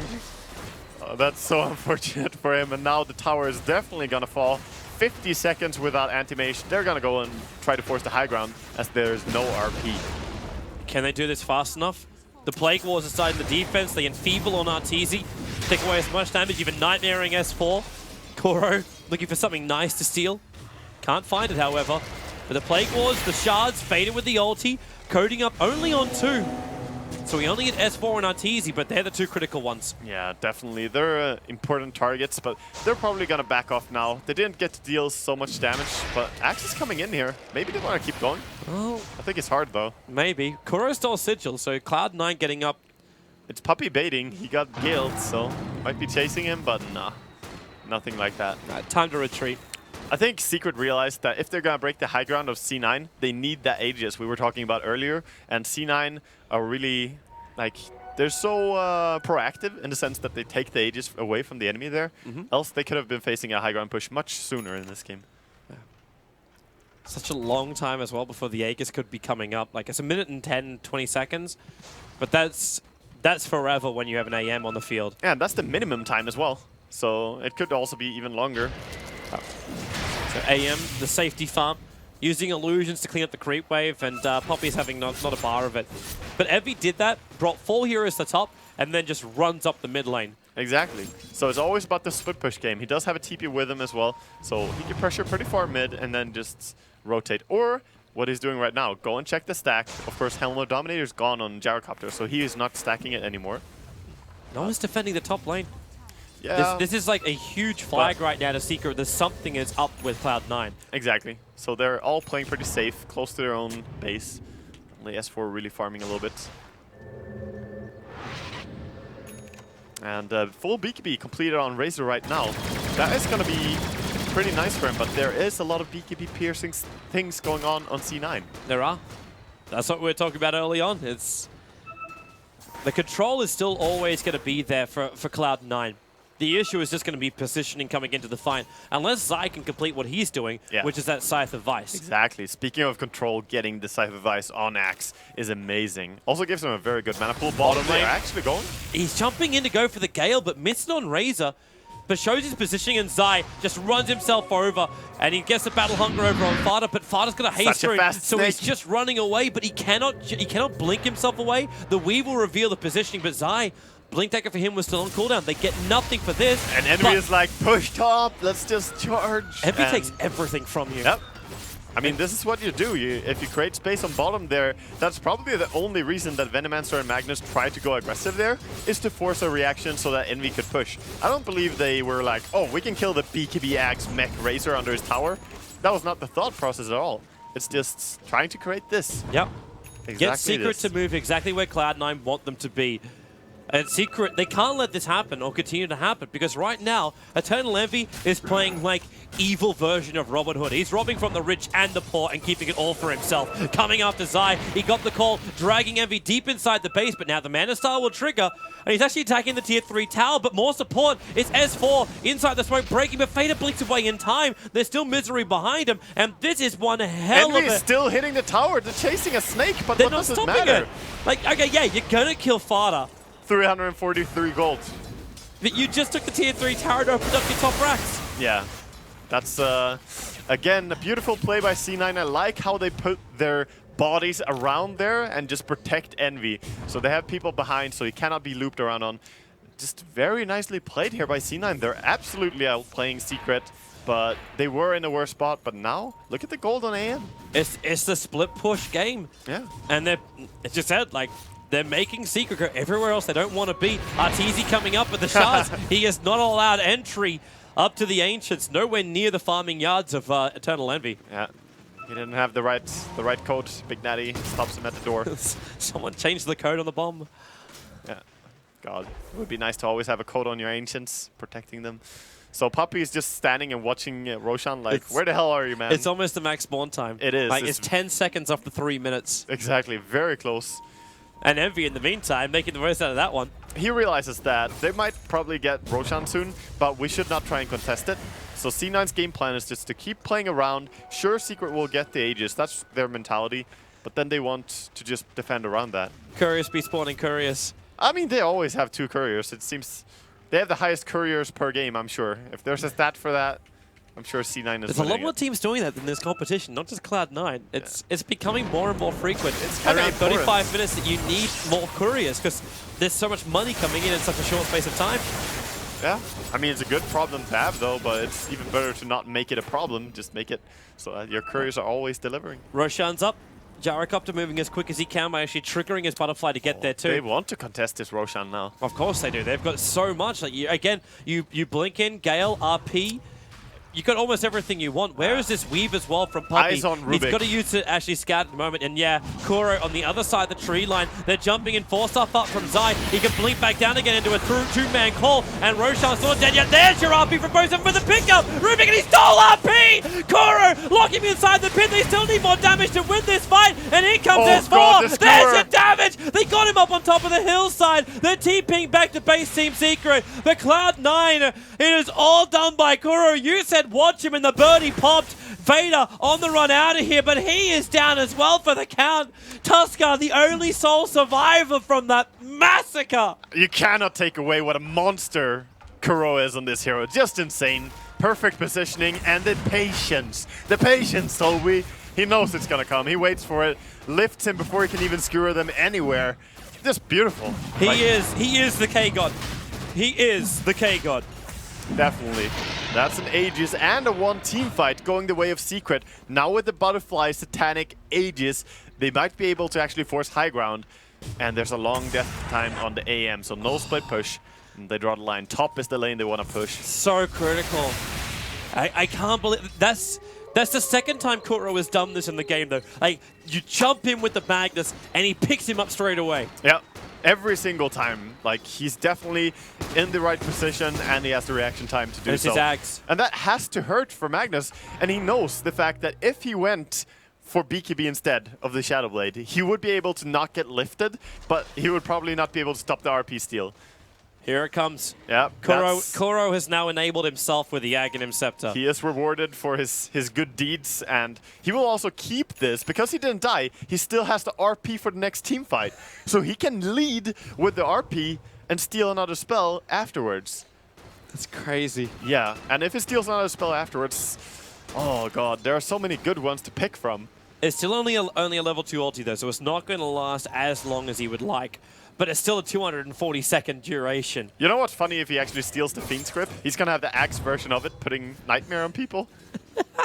I suppose that works, even though he doesn't have Nightmare. I suppose he just puts a level 1 Nightmare or max level. It should work. Because it's not based on your current level of Nightmare, I believe. Some skills interact that. Anyway, high ground pressure by Arteezy. They're going to enfeeble him up. No damage. Yeah, he's down to about 100 on a pop and getting galled up. He's got Satanic as well as having the Aegis, the Immortal. So they're using him as a sponge against Cloud9. While S4 with the Aghanim Scepter ulti beating through the town. Fortification will slow this one down. And Arteezy just wants to back up the heal. Meanwhile, in middle lane, Eternal Envy is pushing the tier 2 tower and trying to find the split push. Remember, if he can get the creep wave in through one of the other lanes, he can take that top racks. We have to keep this in mind. Yeah, definitely. You just need to get the creeps within, I believe it's 1400 range of the tier 3 tower or so. That's roughly the backdoor protection. So if any creeps reach that, they're gonna be, there's going to be no backdoor protection. Envy also has the money. In fact, he's purchased up the recipe, but he hasn't sent it out to the secret shop just yet. He's short of buyback by a 66 gold. Yep. So he could buy the full heart. So we're not looking at Zomigar crazy. I think he's gonna buy the hearts. With like, it's definitely gonna be high. You got the recipe, so it's the heart. No, I mean he's not gonna save for buyback, but he might do that. We'll see what he opts to do here. Yeah, but if it's like, do you still think about getting a BKB in this game, or is it, you know what? No. Get your butterfly. There's no Monkey King Bar over on the Gyrocopter just yet. This is not a BKB game for either team. I think it just needs like Butterfly for damage or MKB so they can kill the Gyrocopter in team fights. That could be important as well. Yep. But I do not believe that going... Okay, his Butterfly is a little bit less on the priority list now. The fact that you've got a full Monkey King Bar over on the Gyro. A little bit, but it's still an amazing item for your illusions. It gives so much DPS to your hero as well. Besides, fluttering, you know, Envy loves to flutter. So I think he's gonna go for it. Maybe not straight away, but maybe heart into MKB into Butter, something like that. Could work. So okay, what's Fada meant to achieve now? Like, is it all for the glory of the anti-mage? Oh yeah. Like, I mean, is that what this is down to? And turning Fada into I ulti, and that's all. That's what I give to my team fight. That's what the Blink Axe Snake is all about. He jumps in, ultis, and hopes to put Solar Crest on someone who shouldn't die, and then hope that your team is winning. You can't do much more than that. That's a lot to hope for. Yeah, well, he also has the Here Venom comes the heart. Zai, the trap is prepared, but Envy's quite happy to take it because there's a lot of support behind him. S4's going to jump in. They get the Hex on him, and then the snowball protection. S4 still with the Sonic Link, however. Envy has to blink himself away, and they'll split the fight up. Yeah, they're disengaging, just saying, okay, you can have no tail, and we're going to get out. Fada trying to run away, but it's a little bit tough because they're so fast. No Tail's actually surviving through this because Zai didn't have the mana to just Clean Blade. So it took so long to find these kills. Yeah, that's very fine, though. They saved the Anti-Mage, and they only lost the Tuskar. Yep, and Anti-Mage goes back to farming. The farming continues. As long as Anti-Mage can farm, I think Cloud9 will be like, you know what? Oh, it's successful. Nice. There is a double damage rune on bottom lane, and C9 are going to be the first ones to scout it. Envy's coming for the tower. Can he even stop him? Like with Mana Style, Zai will jump in and Anti-Mage very quick. I think he can blink just out. blink back in if he wants to, actually. But it's a little bit cocky to do so afterwards. It's dangerous. Yeah, there's no need. I don't think Envy really wants to enter the danger zone again. Dude, he lives there. Oh, so there's your DD rune you're talking about. They should look Meanwhile, for a fight. Kuro looking for a kill over on Misery. Gets the pickup, throwing him back, triggers the Sigil. And what else has he really got to steal? Like Fader, he can steal the Gale now. Okay, not close enough. Oh, he's for got it. to kill Puppy. He's going on Puppy straight away. Almost got him with the... He needs Mana more Void. damage. He's not going in. No. The axe was right behind him. Yeah. The Rune of Destiny, though. It would screw up his jungle progression to get a kill. Definitely. And for a Dazzle,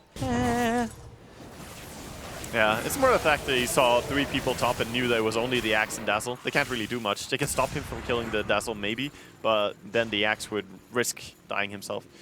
Axe, we haven't really mentioned it that much, but he is a very good counter as well to the Anti-Mage. With the Call and the Hex, he has a lot to stop him with. Father's preparing the Plague Ward defense. With a Shockwave to try and keep Arteezy and S4 out. There's still no racks dropping, and remember, while all this is going on again, Envy pushing that tier 2 tower in the bottom lane, but where is the opening? Kuro is trying to find one. The homing missile comes in, they do take out the tower, and now, well, where is it? You jump in with the Gale, it hits all the secret. Magnus died almost instantly the second that started, and Zai looking for another target. He can't find it just yet. Envy's on the front lines, sending his illusions in. They keep the racks up, and now you're only on RP, Kuro. grabbing Kuro, pulling it back. That's a value RP, but Kuro, he's still Shockwave, still alive because the Shallow Grave, and Envy down for the count. 90 seconds, he has to buy back to defend this mid-racks, but at the same time, the mid-racks is gone already. Yeah, this is looking really grim. I don't think they can stop this. They're too sustainable. The Dazzle heal keeping this hero high HP. Like Razor and Gyro are too strong. They just take it all. They really just take it all. Bone 7, another jump in, goes Invis, but would you believe it, there's a gem on Puppy, so he just dies after blinking in. The buyback will be from Venomance, but Envy with his stat, that's going to be it. GG, well played. It'll be 30-10 in favor of Team Secret, taking it out here in the first game of this series. Yep. That's what it's going to end to.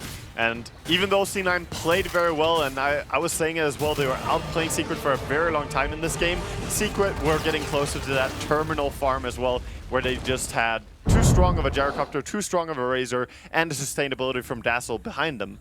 So it was too hard in the end for C9 to hold high ground. It poses the question, is the 4 Protect 1 strat really the way to go? Well, I know a group of people that can answer that question. We can throw it back over to the panel. All right. So the question is the 4 Protect 1 strat really the way to go? Ben had a pretty good answer a moment ago. No, All right. that's it. Mystery solved. I said it before the draft. Like, greed on greed, I think they win. Well, also, like, the Rubik outplayed the Magnus pretty hard, but I think in general, that's just not the way to go for Cloud9 versus Secret. I think they have to do, like, just all in early game, Fnatic style. Yeah. Winter, what about you? I mean, do you agree with that mostly? Yeah, what I said was they needed to somehow go challenge the lane or, you know, be aggressive instead of having the anti-mage means that you have to be on the back foot from the start. You're always struggling in the laning phase, and anti-mage has always catch up to do, you know, because the lanes didn't go well for him. Right on. Well, we have a quick replay here of one of the fights where things didn't really go as planned for C9. The Aegis expires right at a crucial moment, I believe. Yeah, so Envy goes for an aggressive play here, and now I think Secret realize, or they definitely realize, that the Aegis is about to expire here. They have timed it. So for this fight to break out, it's definitely planned.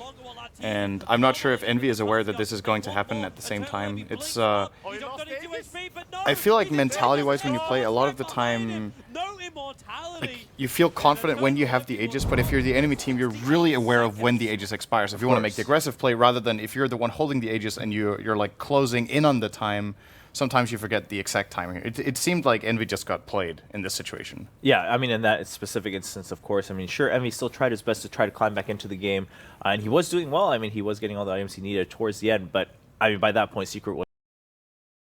In that situation, if Envy knows the Aegis is about to expire, he can't have known, because then he would never blink away. Like, he actually, the way they timed it was that it seemed like, or actually, did it expire already when he blinked away? Like, when he engaged on the axe. When he was fighting. Yeah. When he already- engaged on the axe, he had it. Then and then after they, that, it it's expired. gone. Then yeah. right there. Okay, so he yeah. actually he went for the aggressive play when the Aegis was about to expire. Then That's he also rea- not a good Then play. he realized the Aegis was gone. Then he tried. What Yeah. happened? So I think he So- just lost track of it right in that Yeah. moment. In the heat of the moment, went in, and then was like, oh, shoot.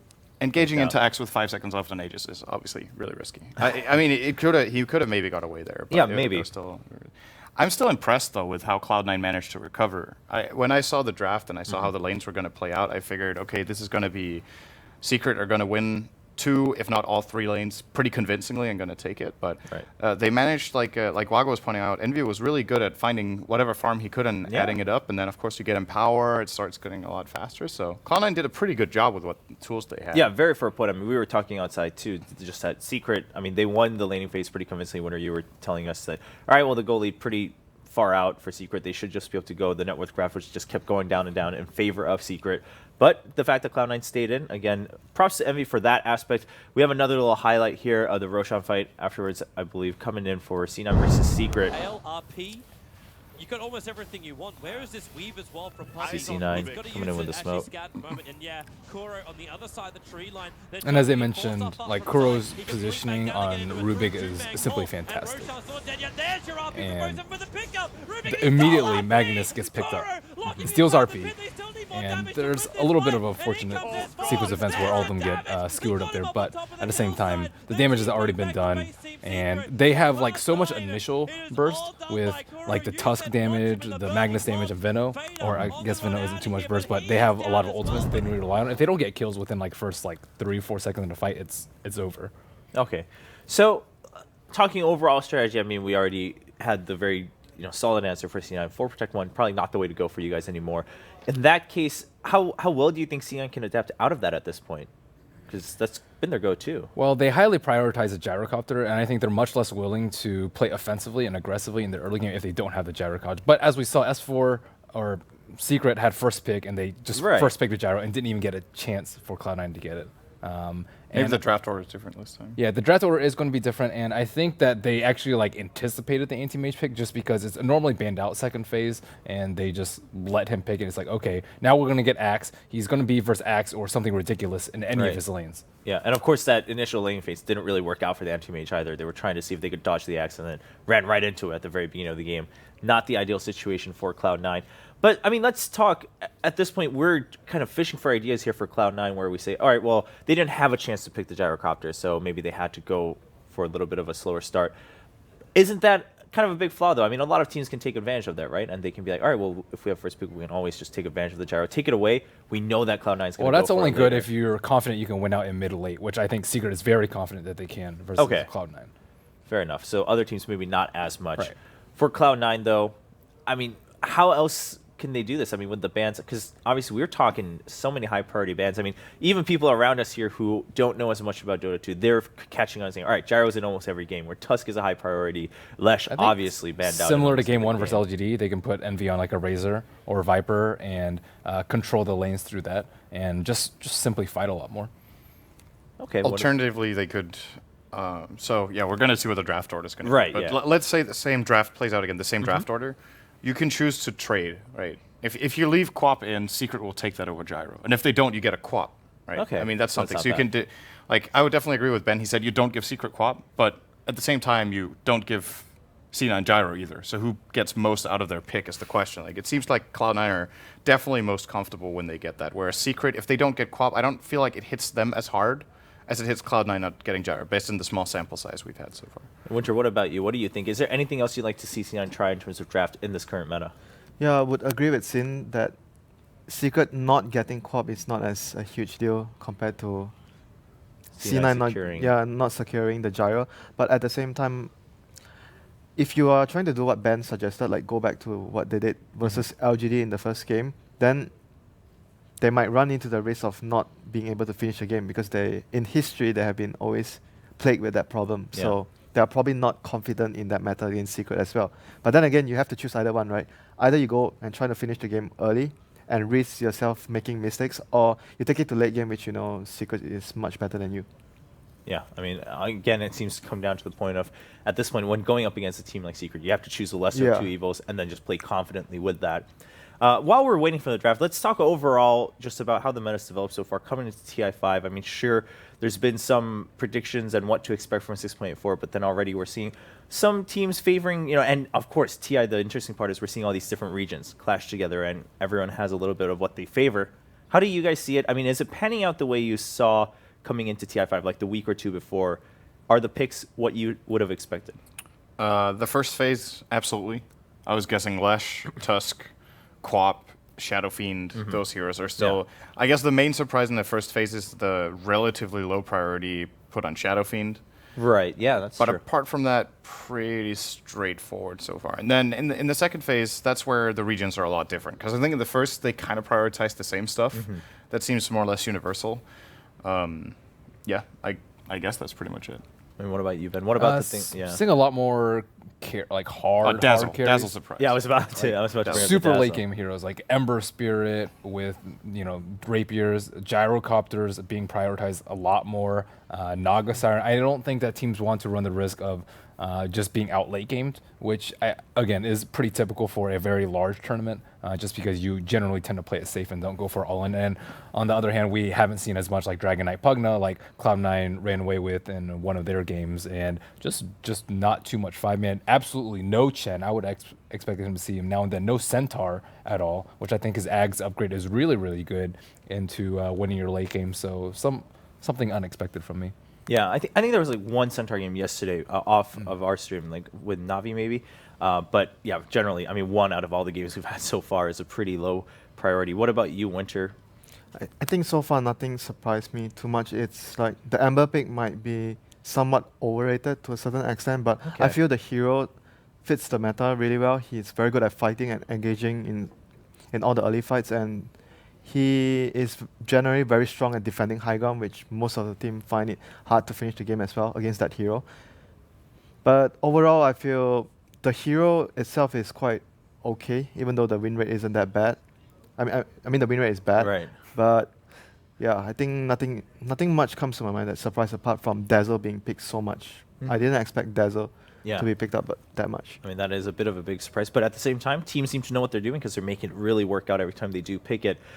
Interesting point that some of you guys bring up now and then in some of our drafts is, okay, so maybe it's worth just trading, right? Saying, all right, we'll take one of the high priorities, you take one. How valuable is that, or is that really situational? For instance, in this case, because Cloud9, they feel really comfortable with Gyro, and on this side, we have Quap. All right, that's a worthy trade, but generally, do you still want to avoid that? Because I would think, I mean, theoretically, it's even, right, if you get one each?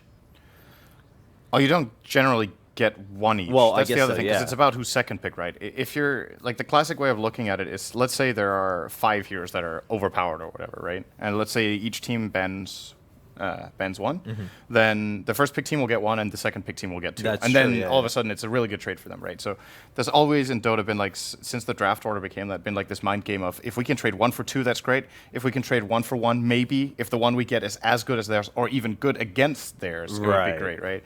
But that's really that gets a little complex, and especially it's something we especially see when we get further into tournaments where the meta is really established. That's when the trades start becoming more prevalent because you want to throw your opponent off, and they're just used to Lishrak is banned every game, and then you've played like 16 games in the tournament without playing against Lishrak, and then all of a sudden you're like, we'll actually let you guys have Lishrak, and we have a plan, and then you start.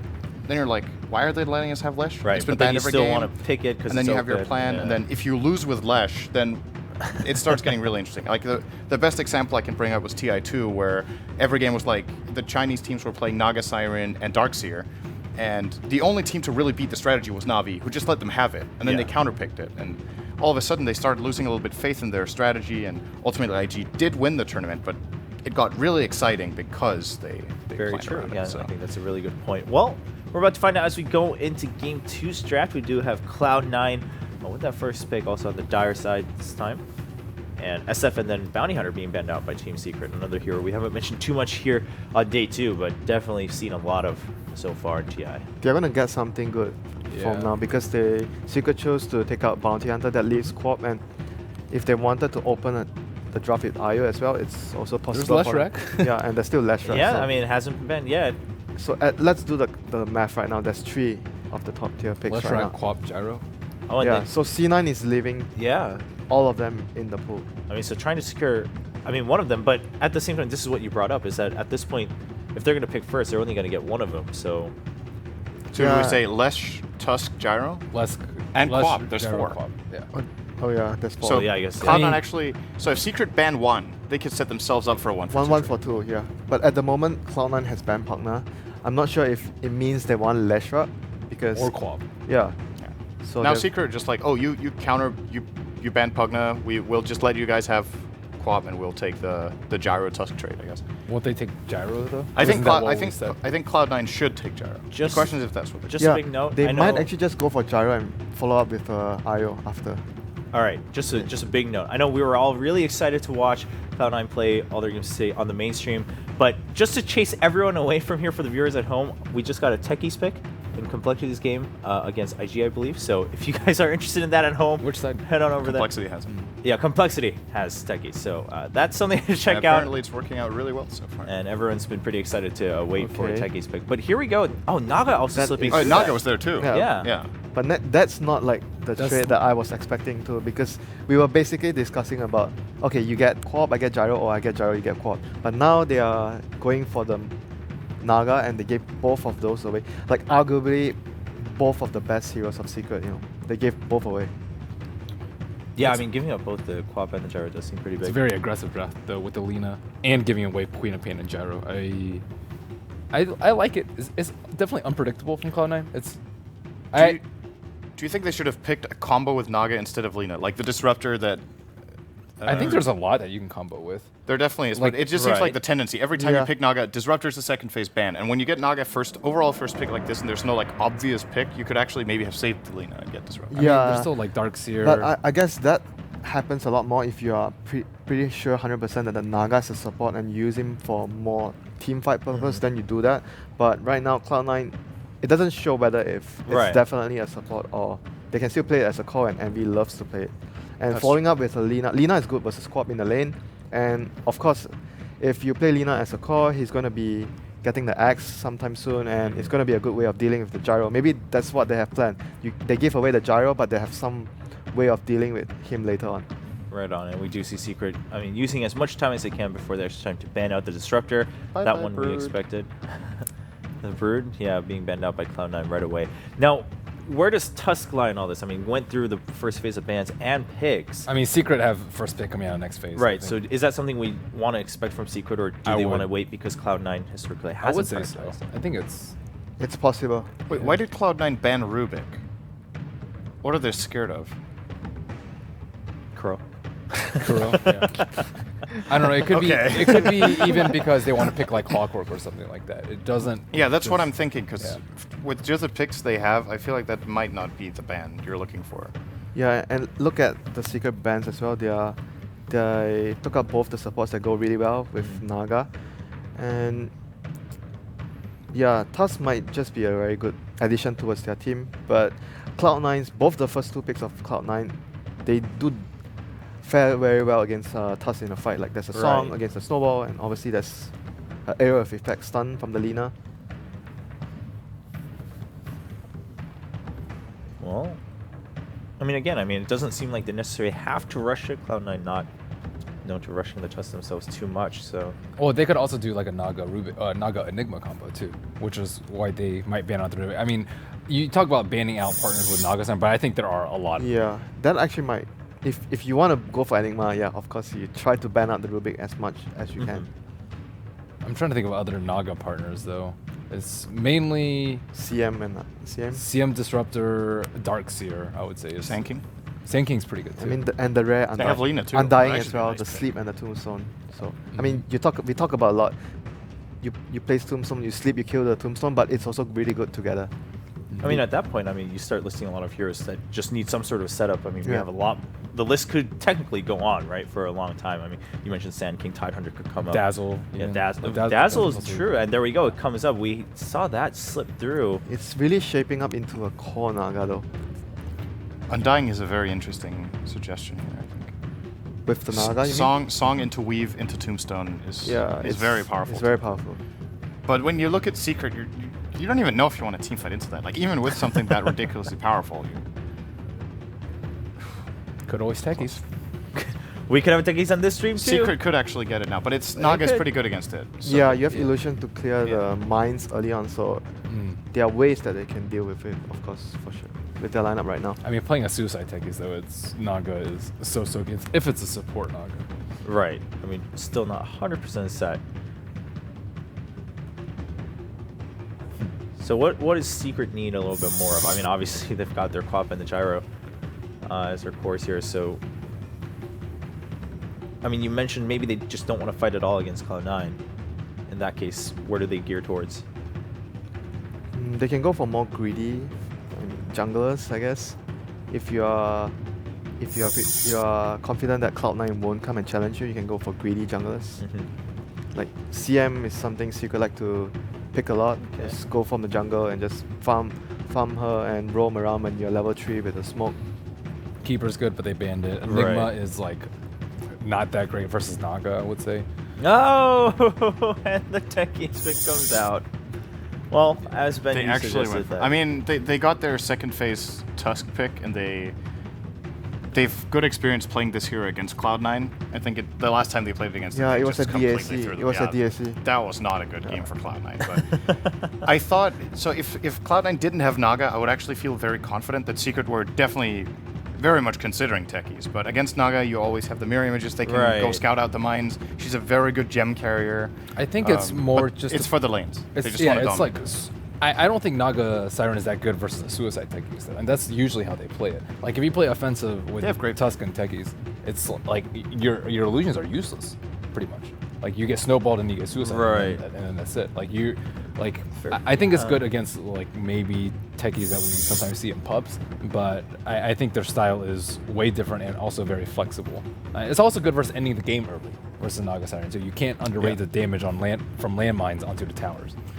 This is, of course, I think Cloud9, at least they should kind of have expected that this was a possibility. And I would say if you're scared of the aggressive dual lane Tusk techies, Dazzle is one of the absolute Yes, go-to heroes. I definitely agree. You keep your hero topped off so that if they engage, they have to deal their maximum. They need to have full mana. Right, And yeah.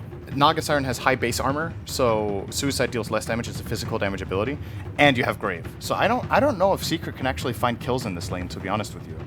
I think maybe they're not even doing that lane. They might could switch just that. offensive try. Yeah. Like on top, like if you're like okay. Yeah, then they find kills. Yeah, I think that'd be a good way to deal with the Dazzle. I think if it's 2-on-2, I think the Dazzle lane will win. But I think if you throw down Gyro or one more support down there, I think they'll crush the Dazzle lane. Or you could just, you could safe lane pull jungle with techies because Cloud9 will probably be also expecting the aggressive duel. You could just throw them off, just play it differently, or dual lane mid. Winter, what are Just roll your over the thoughts Lina all the on time. That's actually sick. the techies rounding things out? Of course, now with the Wispan coming out from Secret. I still think even though the Naga is good versus the Suicide and stuff, and you can use illusions to clear out the mines, but if you lane, like what they mentioned, Naga plus Dazzle against the Tusk and Techies pressure lane, I still feel he wouldn't have a good time in the lane. He might not die in the lane, but it doesn't mean that he's going to get a lot of farm, because he's going to be under a lot of pressure. Yeah. He doesn't farm well. Yeah, I mean, simply not dying is not good enough right now for Secret. And So of course the they techies. might actually consider leaving the Darkseid in that lane instead of the Naga. Oh, okay. I think Darkseid will also So die a lot too, unfortunately. Cloud9 is actually expecting a jungling hero as well. They last ban the Enchantress. But Snowball is 650 move speed, right? And Surge is 522, and you need to cast it first. Yeah, but so I Darkseid mean, will still get caught. Almost all of them will cast Frost Shards before you snowball, so you can't run away from it. So it's not completely relevant. But yes, I think Secret could get away with any jungler that they like, and it looks like they just want to pressure Cloud9 a lot because, as you said, they expected a Naga Siren core. And there's also other benefit of getting Ench, because you can actually steal the Naga Siren illusions if it's a core Naga Siren. So Cloud9 definitely taking that into consideration and removing the Enchantress of the pool. So And the Chen it's finally the other coming one. out. as you guys have been mentioning. I mean, maybe in a little bit of a different context for sure, but Chen could have come out a few more times earlier in TI so far in day 1, but finally coming out for Team Secret Yeah, here. and it's one of the better like opponents to come up with. You want to end the game quick against Naga. You never want to go late, even though they have techies. But at the same time, against Naga, you try your best not to go late because that hero is crazy late game. You rarely lose with a hero if the game goes past like 50, 60 minutes. This is very reminiscent of Team Secret's like flawless group stage run at DAC. Not the pick order, but they get the Quap, they get the Chen. They help out the mid lane most likely, I would guess. They have a very solid safe lane carry. And then the reason this Chen is going to work out so well, or at least what they're expecting to work out very well, is that techies will draw a lot of attention to himself and force heroes to be in that lane.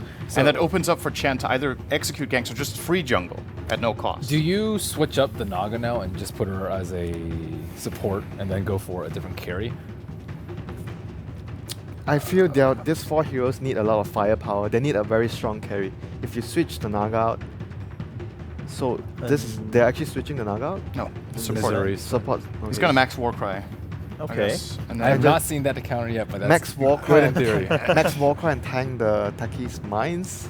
You can tank suicide if you see Snowball coming. I guess so. Yeah. They have, they have a setup stun for Lina. They have Iron Shell for the Sven. It's okay. I don't think it's great. I think it's a pretty good draft from Cloud9. Vacuum into the Stormhammer sounds good. I mean, yeah, They need the vacuum, right not- mentality going into the game. Like if their minds are in the right place, they can possibly win this game. If they come off on the wrong foot and they just lose their way, like in my opinion, Techies is one of the absolute hardest heroes behind. He's actually fairly easy to deal with if you're ahead in a lot of situations, but the really difficult thing that's made Secret so successful with Techies is that they win the laning stage, and then they starve you super quickly. Like, most of the times you see teams get starved out at, like, say, minute like 30 or 40, you lose all your towers and you lose map control. Techies makes it happen like minute 15. You just you don't know where you can go. So, gonna be really interesting to see. Well, we're jumping into the game techies here on this stream. Of course, we have Complexity picking techies on a different stream too. It's game 2 between C9 and Team Secret. He's gonna go here and put down a ward. So Techie is straight up running towards bottom. So it looks like, okay, well, before we get ourselves carried away, we start talking about lanes. We can welcome in everyone in from the mainstream. We got the wish. Santa has arrived, and it is Christmas in July. It is Secret Techies game with Tuskar up against Cloud9 in TI5, game number 2 of this 2-game series. Hey man, S4 said it at ESL. Techie is one of those first pick, first bad material heroes. He's just not really been giving that first pick, but he's legit, is what he is. He's legit. Definitely dangerous when you have him in a combination. On his own, kind of hard to play out, but it can definitely work. And they see the gyrocopter as he moves down here, standing on top of the ward, trying to bait someone, I actually believe, because he has his team around. Probably knows that there is a sentry around. Poppy's bringing 2 sentries down on his on the courier. There's only one ward which is blocking the first pull point. So they haven't really, like, obviously because of Secret's positioning, Cloud9 couldn't contest the entire jungle with wards. Because that's what you want to do against the Chen. You want to run out and force down a lot of wards. They're going to try and fight this. Kuro, the man the front lines. They might think a level 1 fight would be good for Cloud9. And the Snowball. Oh, that light strike array is a long, long way away. They have Snowball and No-Tail. He's gone inside the pit here. Isolated. The shards will keep Roshan away from No-Tail. Zai will move in, and Kuro gets the first blood. Okay, he actually uses just the mine to do the work. Yeah, and the last hit goes to Techie, so good starting gold for him there. Definitely gonna need it. And yeah, very hard for C9 to contest that rune at all. Seems that they're gonna mind game a little bit with how they lane this. RTZ running all the way towards the top lane, where he's gonna be soloing it up against Darkseer. So that's not really a bad lane. It's going to be wait for the creep wave to come under the tower and then farm it up style of lane. But it leaves Zai and Kuro to go up against Envy and Misery. And it will, in fact, be No-Tail as well. So it is a try-off lane for Cloud9. And they Stormbolt. They're chasing after Kuro. They know he doesn't have Suicide. So one quick bind is all he can do. Does damage across all 3. But Cloud9 shutting down the Techies. Yeah, very strong try lane here. With the Shadow Wave early on, you can't really fight into that. And as you said, you don't have Suicide. I'm loving this from Fada as well as Chen. Now with the strike on Fada, he can go for the clap and slow him down. The Light Striker will still connect, will kill but him. Puppey just goes to work, and then the blink over. He avoids Oh, the the slave. salve. They'll come into the slave right now, the salve right now. S4 munching on the trees, but the salve is not going to do enough. Heal all the tango. The charge was enough. Misery, he's going to arrive. S4 is dead. He does one last Shadow Strike, but he'll go down for the count. Wow, Misery already part of 2 kills here, and of course No-Tail as well, as they make good rotations. So the supports from C9 already knowing what to do. Yeah, they've done it beautifully. And you always know that Puppey is going to be that big problematic kind of player. He wanted the Enchantress because that way he could at least have like the Hellbear there and get something else to inflict a different lane. Now Snowball bottom lane. Envy, it's just the explosion from the techies. Oh, but it's now not Zai's enough. also going to go down. He got ensnared. He couldn't It's the get the war last cry. punch into the Tusker. Yeah, it's the Warcry doing so big of a difference here, because you get 5 bonus armor, and that's just enough, you know. They cannot kill them with Suicide. This is going to be a rough game for Scriff. I Yeah. feel so sorry for our cameraman. Things going on all over the map. It can happen in a moment, and that's all that was. Like it was a small inch snowball into Naga, thinking that's gonna be a way they can shut down Envy. Suicide to Roshan by No-Tail, just traveling back to base, so buying all his items first, of course. Eternal Envy at TI5, Gyrocopter 0 and 3, Antimage 0 and 3, Razor 0 and 1. What? Wait, that's not a really great result. That doesn't sound great. That's a shame game right there. Yeah. I mean, you basically brought up all the heroes he has lost on. Come on now. That's... Yeah. Yeah, There we go, Gyrocopter 3-0. 3-0. I'm like, wait, hang on. I was fairly certain we just had a victory for Cloud9 on Gyrocopter. Yeah. That's better.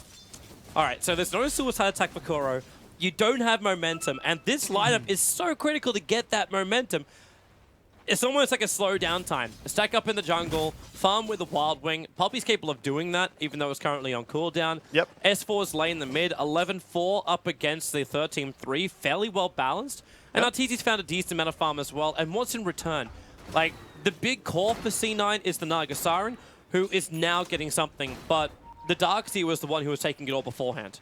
Definitely. It's so interesting seeing these lane switches. Talked to some of the players earlier on the day before the wildcards, actually, and everyone was saying that the lane switches are super important, and if you cannot do them or if you don't understand them, you're going to lose straight up. And that's what we see every game, like, switches. Smart. They're coming in for Fada. Yep, they want to It's go behind. the snowball in towards the Lina. It's a long way to travel. That's why they had to put the shards up first with the Scream. That's the death to Fada. And again, Kuro with the landmine finding the last hit. Yeah, very nice there for Secret, because there was also a gank coming from C9, but that was just slightly too late. A little bit harder for them to gank the Queen than it is to gank the Lina. We actually have the rotations now. So hello, Kuro. He's Yeah. moving up towards the north, trying to make it a little bit more difficult to farm up inside the jungle of C9. Look at Obviously, No-Tail. when Darkseer goes missing, that's exactly what you're expecting to happen. Yeah. And Suicide attacks off cooldown in 13 seconds time too, so they can just get the pop kill. They have been they have been scouted here though by the wards, so they're running around in the enemy jungle, but the enemy know that.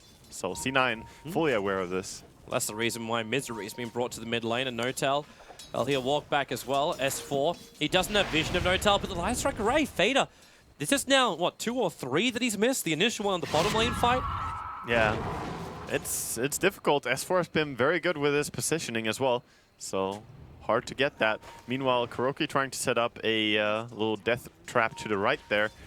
And they're trying to go in. They have the Suicide. Here they come, and Fada's going to be the main target. Jump in with a Scream, and just a Suicide from Techies, but the shallow not grave. enough time. The perfect timing there from No-Tail. There is still, however, shards available, but Fada, with stick charges and bottle charges, he gets his life back very quickly. Dazzle and Sven, very good counter heroes to the Techie lineup, actually. The Grave, of course, doing the most work, but also the Warcry, denying so much of the damage in some of the fights. Is it still worth the time, though, C9? Because you've got No-Tail, who spent a lot of time just walking around the Radiant Ancients, and Misery waiting behind him as well. Yes, you stop the kill from happening on your Lina. I'm never going to say that's a bad thing. But the Gyrocopter's getting farm. And think we've it's- seen Gyro carry a lot of games this tournament. I think it's necessary. I don't think you have a choice, because there are ganks being thrown towards the Lina, or they're going mid. They're going on S4 the got a Queen. blink. Yeah. I mean, there are ganks happening towards the Lina, and that's Lina's one weakness. She's a super strong 1v1 hero, but when you bring in people, she has no survivability. No armor, nothing. It's not like the Queen. So they're more here to protect her. Okay, well that's only going to last for so long. I'm still looking at Puppy, who they haven't stopped in the jungle. He's got 25 CS so far. Trying to come down for the haste rune. You were sicky about denying it. Sorry, the bounty rune. Sicky about denying it. Kuro, top lane, having a crack over on Envy. No suicide attacks. They need this mine to go to work again, and the control time just not enough. The Shallow Grave kicks in from Notal, maybe a little bit premature, as Kuro trying to back it up. Zai ensnared for the moment, and Vader with that Laguna Blade able to find the kill, and Kuro, he knew he was dead. Yeah, double damage as well, and Lina just easily clicking. It wouldn't even have mattered. Kills the Techie with ease, and they're struggling a lot on this Techie and Tusk combination. We were excited when we were going to see it, but I'm more excited now by how well C9 are countering it. Yeah, they've definitely. You'd expect coming into a tournament that there would be some level of prep done to counter the Techies pick, because everyone was expecting it. Yeah, we saw it at ESL, and we have seen it some online tournaments as well, how strong it can be. So definitely no surprise. But it's a smart and simple counter. Arteezy's still taking a lot of farm off this bottom lane. He's looking for the kill on Bone 7. The Chang Creeps is doing some good harassment. Now they snowball in, and for the call down, Bone 7 gets hit by the first rocket. The Static Blast from Puppy will find the kill, and they discover Misery, but there's no stun available, and not enough damage to kill him before the TP will complete. Yep, easy, safe TP out for him, but they did bring down the Dazzle, so they got that going, and 169 gold is all they're going to get from him, because this is not a very, very rich kill. Just a small amount. Yeah. Little by little, big things get done. Yeah. Speaking of that, Envy, he's at the 4th highest net worth now after having to play that off lane. But he had a lot of space on top, of course. It's the off lane until level 2.5 or 3, and then you switch. That's the current style at TI, that a lot of teams just start out with some lane and then switch when you have gotten the initial start on the hero that you wanted to have a good start. So it's very curious. I'm wondering how long, though, Secret was going to let this go. Because you're still looking at, a really nicely farmed up Gyro, but this gank train from Zai as well as Kuro hasn't been anywhere near as effective as they would have really liked it to be. Shallow Grave and Warcry being a major problem in that. Yeah, exactly. And I don't know. It's fun to see Misery just farming here right underneath Arteezy as he's farming up the stacks. They Misery should be leeching each other's experience at that. Oh, they are, yeah. They are. And he's going to go and take a lot of experience here and going to steal some creeps. Sent back. The Stormbolt will be thrown out by Misery, but... Yeah, that one doesn't matter much as he was brought back to base. But he stole a lot there and just messing with Arteezy's farm. As you said, he has been free farming a lot, but now Misery trying to be on top of that. Fade is also having a little bit of trouble keeping S4 out of his jungle. Picked up an illusion rune, so we scout out the fact there's a stack. So Fade is going to farm it up as quick as he can now. Yeah, and S4 has really good game going for him. 45 last hits and 9 denies against a 44 top lane, and 3. they're going after Notel. With a call down from Gyro, they bring down the Dazzle, so no more Shallow Grave for him. Yeah. And Kuro is, with S4, now going to inflict damage into this tower. So the mine's level 2 only, but still that's a lot of damage being inflicted into buildings. Yeah, they're still very strong, adding a lot to the push. And Tuskar keeps finding initiations all over the place. Of course, sometimes it works, sometimes it doesn't. Here they go again.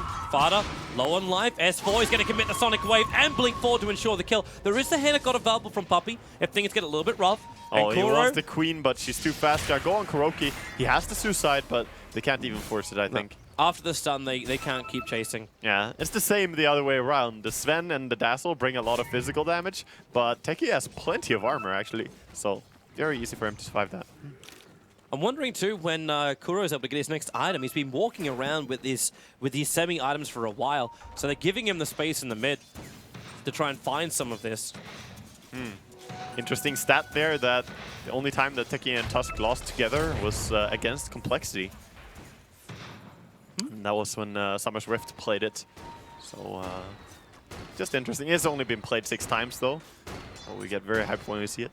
All right, so you were talking about the push power coming out from Team Secret. Look at Chen. Light Striker Ray going to miss again, so S4's fine. Yeah, Chen's got a lot of levels over on him at the moment and almost finished the mech. When is the timing and what really, is it just a tier 1 tower push? Do they look for more? It is now. I mean, he has the army coming with him now. His entire hood is joining with this, so this is when they want to push. They send back the gyrocopter so he can TP back up again if he wants to and help the push even more. I think he will. She pick up the Morbid Mask on Gyro early too. Yeah. So not just rushing in a drums, actually having some lifesteal behind him. They showed all the creeps on Chen, though. They're not going to start with this push with a gank, so they're just going to reveal it. We'll see if they can hold it. The whole move has been revealed. There's a Dire Observer Ward watching the lane TPs. Yeah. So they, like, C9 see everything, and it's up to them if they want to try and defend this. The weave also now coming into play, so the armor is starting to rise. At the same time, Kuro is just having an absolute ball of a time, pushing out the mid, now throwing down some bigger powder kegs, but it's the wrap around from behind. Misery looking for Arteezy. There's still 5-1 charges in their hand of God, but the fact they hold him in the wall with the Laguna Blade as well, the heavy committal onto Arteezy to ensure the death. They get killed the creeps, I think. And they, well, they got the surge, but Misery, the nuke and the shards coming up. They're backing up. There's double set of blast. Okay, there's only one now available, but they get Misery away. Yeah, Tusk wants to go in and try and punish here, but everyone is still alive. Naga could TP in. Shards just hurt Fader. Oh, Naga has no mana. Yeah, they're gonna get this easier. So they kill Arteezy, but they lose the tier 1 tower, but Eternal Envy never arrived. Yeah, so we're back into like almost the same situation as game 1. Space creation for Envy to get the Radiance. Exactly. I would say that's pretty much a wash, though. Like, losing Arteezy and getting a tier 1, meanwhile Envy was farming. If anything, it's a slight win for C9, because you expect more to happen there when you have the Chen. You have such a committed lineup to that push, and you still lost the fight. So, I think C9 are very happy with the way things are going. Looking at 2,000 gold on the Naga, so once he gets the Radiance, that's when this starts to get tough. Yeah, and I'm wondering how you even stop that then. Like, what's the plan for Secret to, like, is it just a couple of landmines, different positions to get rid of the illusions before they can do any kind of push or damage? Not really. I think remote mines, if anything, if you want to kill that. But then you need to start getting farm on your techie. You need level 11, you need maybe an Aghanims. Like, then you can start, you know, dealing with that. S4's pinging out. He wants a little bit of help. Now, the Dire Observer Ward and Sentry's there, so they do see that remote mine just sitting in the mid lane. They'd love to get rid of it. While S4 just wants to blink and Sonic Wave almost everyone. The Centaur from Puppey doing the scouting. S4 can almost hit 2 heroes here with just, in fact, 3 heroes here with the Sonic Wave. He's faking it. Oh, they saw him. The Weave actually gave vision on the high ground. It didn't affect S4, but it gave him the vision. Yeah, definitely. It scouted him. So he was actually canceling his ulti there. But all of C9, apart from Envy, are just defending mid. That's exactly how they want to play this. Keep farming with Envy, leave all the other lanes to him. This is their playstyle. But Arteezy's doing the same thing, like Envy and Arteezy on polar sides of the map. But they're not the same hero, though. And Naga becomes a lot more scarier when she finishes up the Radiance than when the Arteezy finishes up Camel Dominator and Sanjiashia or something. That's true, unless Secret are able to push fast enough to get the trade-off. And with the mech over on the Chen and Hand of God coming up, actually, where is that? He hasn't actually, mech hasn't finished yet. Yeah. He bought Arcane Boots instead. He did. Arcane Boots can be really important for them as well, since they're running a techie, so it's no surprise. Also, the Tusk has had some mana issues, but he has Arcane Boots of himself. Right, smoke movement from Secret. This should be a Roshan move. Yeah, I think so. They were scouting it out before to make sure everything's clear. They have the medallion, they have everything, they're prepared for this Rosh. Yeah. So just gonna go with the 10 creeps. They even have the ice armor, so 13 armor on this troll. And Kuro can prepare the defense. Like, he's getting remote mines as well as wards here. So if C9 want to try and stop this, like, is he gonna weave it? He should. He really should weave it. Kuro doesn't have a lot more to work with, though. Like, he could throw down another remote mine in a second. Yeah, and they threw down a sentry ward. There's the weave. So Roshan, he's pinging it like ping, ping, 2.7k. Oh, they have the song. They're coming in with Naga. Yeah, Paternal Envy. He's going to turn on the music, and here it comes. They actually slow it all down. Roshan walking out the pit. Remember, there's 2 remote mines. Bone7 almost killing himself on that. Then with the other explosion, only hit Misery and Puppey nuking, and a perfect wall into the Sonic Wave from S4. They've taken out 2. Roshan killed by Arteezy at the same time. Oh, disaster. Could not strike harder. At least they get out safely with their Envy and Lina.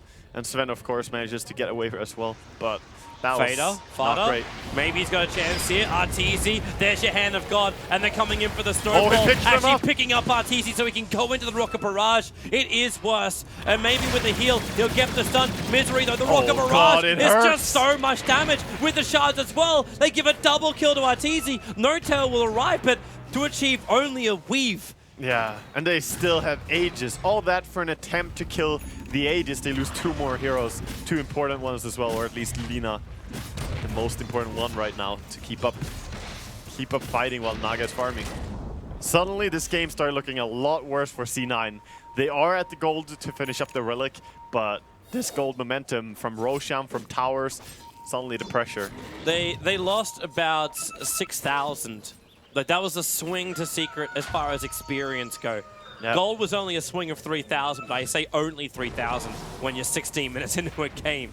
There's still a hell of a lot. It is. And Kuro got a lot of levels from that too. He's got 4 levels up in the mines. Hilariously enough, he's planting it right next to the Dire Observer. Yeah, they saw what he was up to there. Yeah. Sometimes they will have vision on you. That's unfortunate for Kuro. He's going to go back and plant one more landmine, I think, and then back out.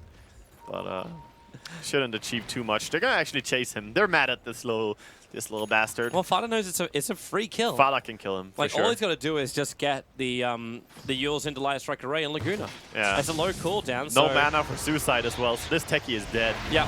He left the keg instead to keep the vision up. Rejoice, Techie haters. You get to see him die. The issue, though, is the fact that they still have vision all through the Dire jungle. Like, the Observer Ward's watching the mid area. Look at that move, and though. now Misery he decided to walk through. Yeah, he has 4 points into the war cry. This is specifically against the Techie. So he gets 20 armor. I think I missaid and said 16 earlier. That's old. It is buffed since then. But the 20 armor, just able to run through it. So he's a mine clearer. Yeah. That's what Sven is. He's a bulldozer. He is Minesweeper. Very effective.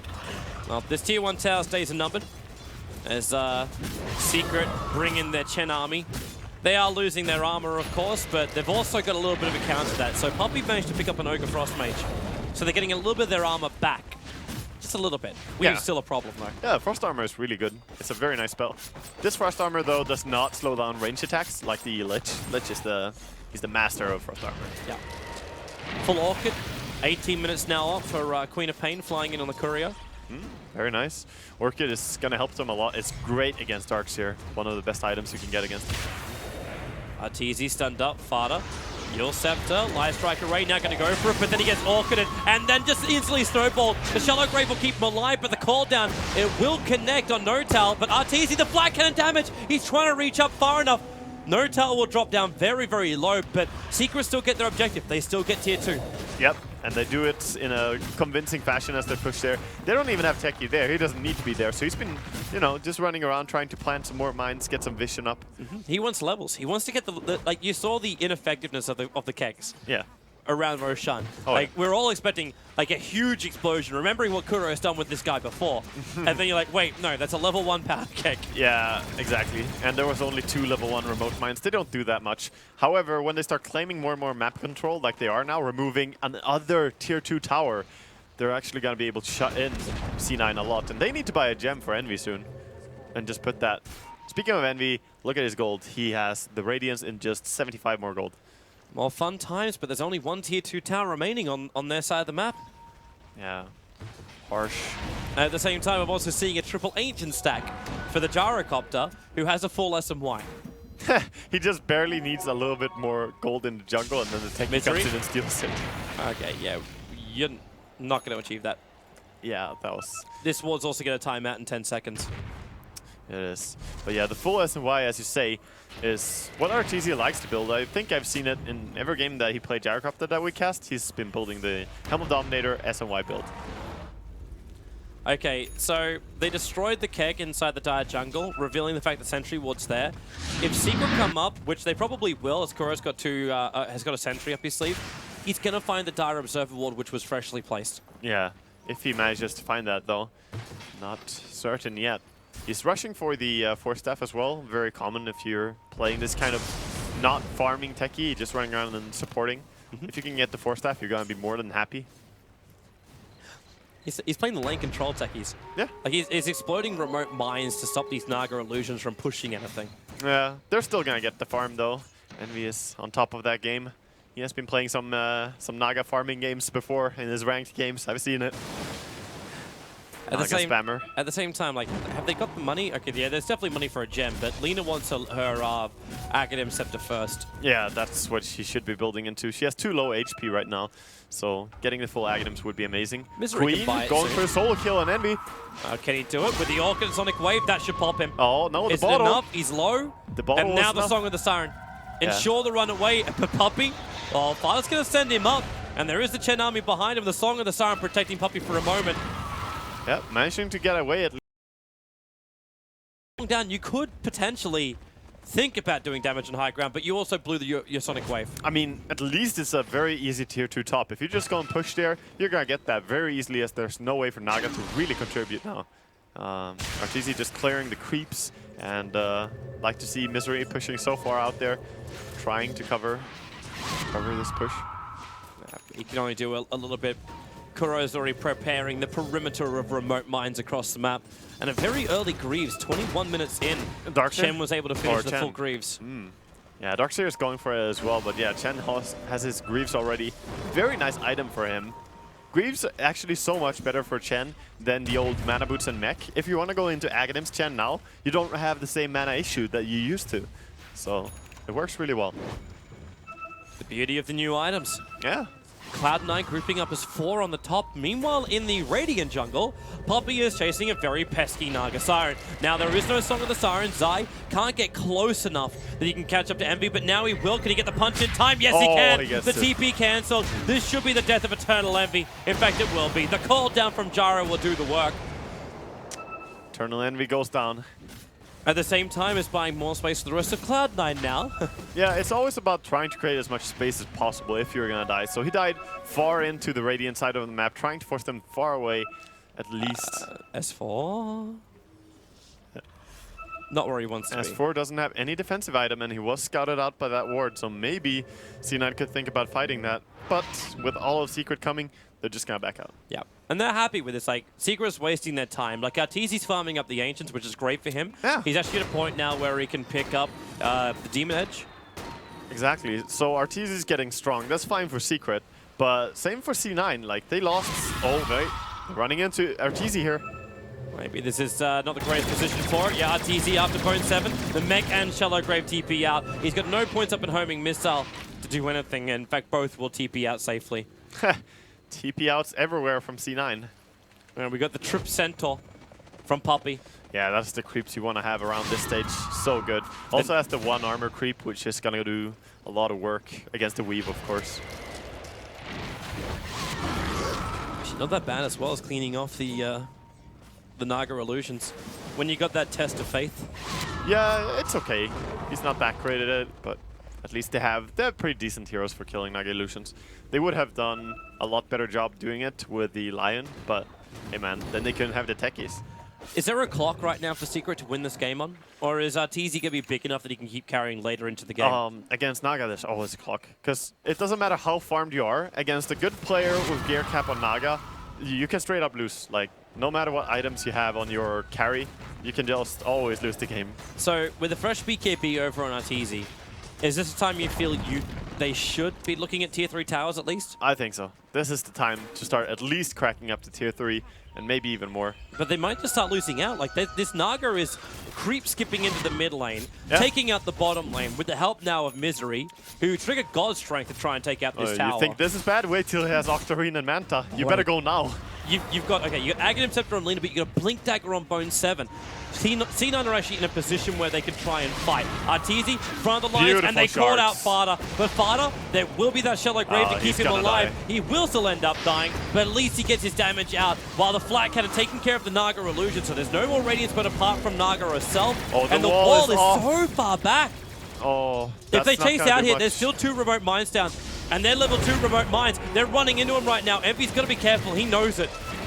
But they shards, they hold him in, and now Song of the Siren. But what's this for? Is it just a retreat? Yeah, I mean, vacuum cooldown is basically like an ulti nowadays, right? So they don't have time to do it again. There's 3 remote mines now by Kuro. Yeah, 4 now.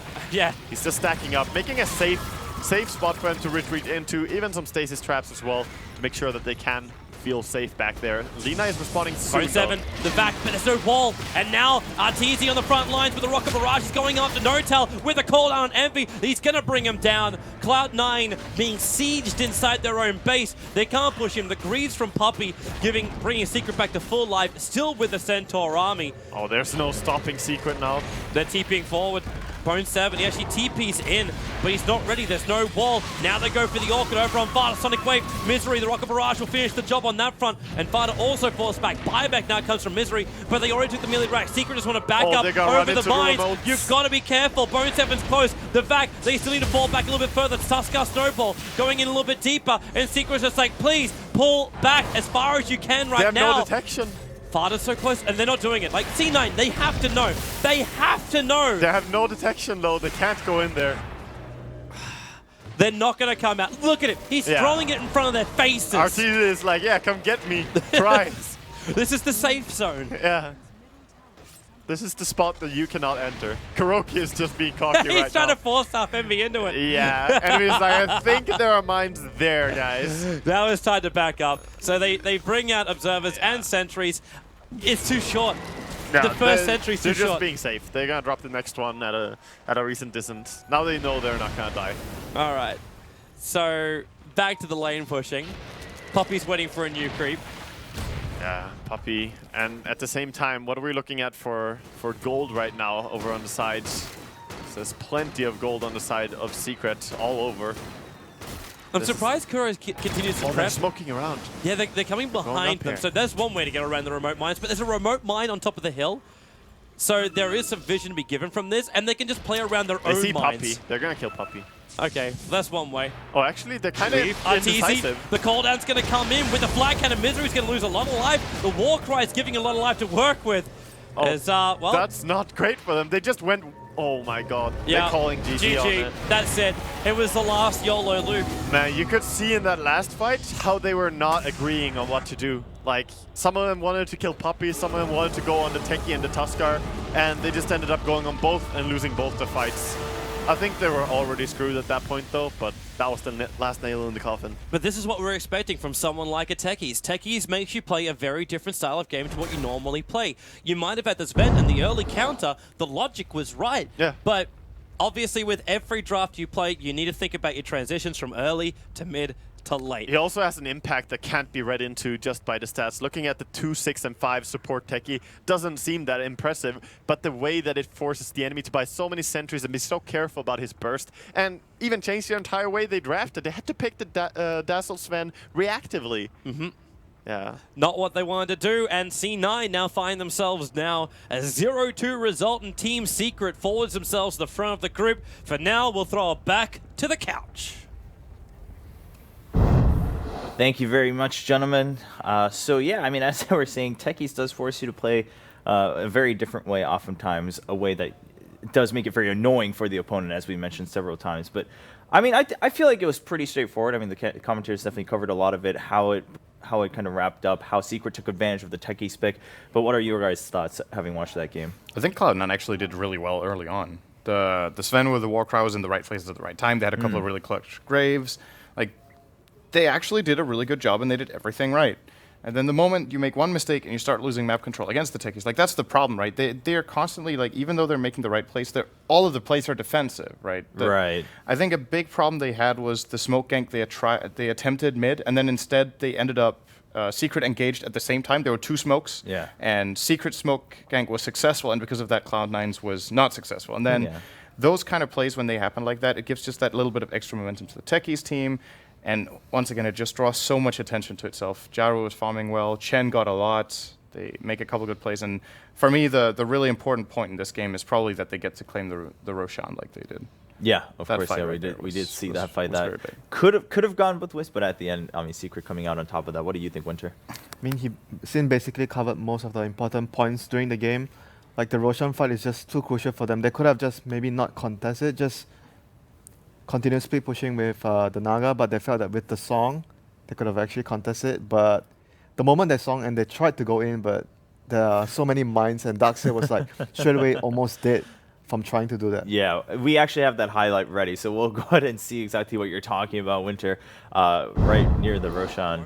So they don't have a good way to actually scout out Roshan's HP. They know that they're doing Roshan, and they kind of have to guess. And when they go in, it's far too early, actually. So the song comes out right about now, and Roshan, you can't finish it all. Ideally, you want to finish it off, steal it, and then take a fight. But You can't go in against the you, mines. you can't go Yeah. in. I think for some reason they think they're invulnerable during the song. I actually during the don't song, which think is- I don't think they could have done anything to the Roshan. Like honestly, okay, you think about it. If they were trying to go in when Roshan is about to die, they have to walk past the mines anyway. Well, you can have Naga walk in with their illusions and then pop it, but they don't have enough time to set Yeah, up. they don't have enough time. Yeah, That's I mean, the thing. yeah, But it I did think- seem like they were a little bit rushed, like you were saying. Yeah, you only have 7 seconds, and then I mean, there's only so much you can do because their positioning was just so far away. Yeah. If they were approaching from the left side, I think it would have been a little bit of a different fight because walking all the way around that bottom part is just simply too long, and they couldn't retreat in time. Yeah. So their positioning was just not the best for that particular fight. But I think this game in particular showcases Secret strengths to convert things into objectives, and this has been a constant struggle for most of the teams attending TI5. And Yeah. they just end the game. They like took down a tower, took down a Rex before 30 minutes, and that's very rare in this. Yeah. We do have that last sequence too in this game before we move onwards. So we'll take a look at how things panned out. Of course, there were quite a few mines. But Yeah, look so how far top lane. away they're spread out. This Blinken and Orchid, he like waits until the last second, right when he's about to land his combo, and they sacrifice Alina when Lena's usually supposed to get the jump on people with a Yule Scepter, but they didn't execute the Vacuum and Stormbolt combo like terribly well, and the wall was just completely off the mark. Ideally, you want to Stormbolt into a Vacuum into a wall, and then you can start taking the fight from there. But see the it there. Stormbolt only hits a couple of creeps and then Arteezy, and then after that, they're out of everything. They have no Lina. This is when the song is used. Right after this, they use Glyph, they use Wall, but they were all spread out. If they could just chain everything together at once, then it would have worked. But they Yeah. don't have impeccable teamwork. But I still think even if they landed the wall in that combo without the Lina, they're not gonna do much. Like the Lina has to be alive for that to happen. Or the Stormbolt has to hit when the Vacuum hits. So because they have like a Chen heal and a mech. Like what exactly are they supposed to do after the 500 heal hits? Yeah, without the Lina, it's difficult to kill someone right away. It's actually, I don't think they get a single kill, even if they do it perfectly without the Lina. Because you look at their other heroes, they have a Shadow Wave, which can hit maybe the Sven, only Darkseer won't be in there. Yeah, it's And not then enough damage. the Naga Siren was useless. She already lost all her illus, so she could rip type. I guess that's all they have to bring to the table Right. there. I don't think that's gonna cut it. And you're definitely right though. When it comes to this Stormbolt Vacuum combo, the most memorable one was from TI3 with Orange, just landing the absolute perfect one. You throw the Stormhammer first, and then you vacuum them into it. But they're doing it in the reverse order, where they're kind of, you can just tell from the way they're playing how stressed they are. Like Right. they have to make these crucial decisions in split-second moments, and then they don't even know if they can go. They're like, how many mines are there? How far back were they again? Do we have detection? What's I mean, there's so many more There's so many factors things that you going need to through your think mind. about. I mean, already in that situation, you're pretty pressured, but then you're like, how many steps can I take? Exactly where are the mines? Should we scout them out? Should we try to just avoid them? Guess. I think you nailed it on that. Even at the Roshan fight, that's what we discussed. They just didn't have enough information, or there were too many factors, rather, to deal with for them to make the absolutely correct play. But as a result, we do have updated standings, of course, Secret now inching ahead. And Cloud9 now at 4 points, not the worst. I mean, kind of Winter hitting the nail on the head still. They're still right at the middle of the pack. How will things pan out by the end of the week? That's where we really want to see, because it is going to move up or down, I feel like, just given so far the games they've had and who they have left to match up against. But Secret now at 7 points, and LGD still cruising ahead with 10 points.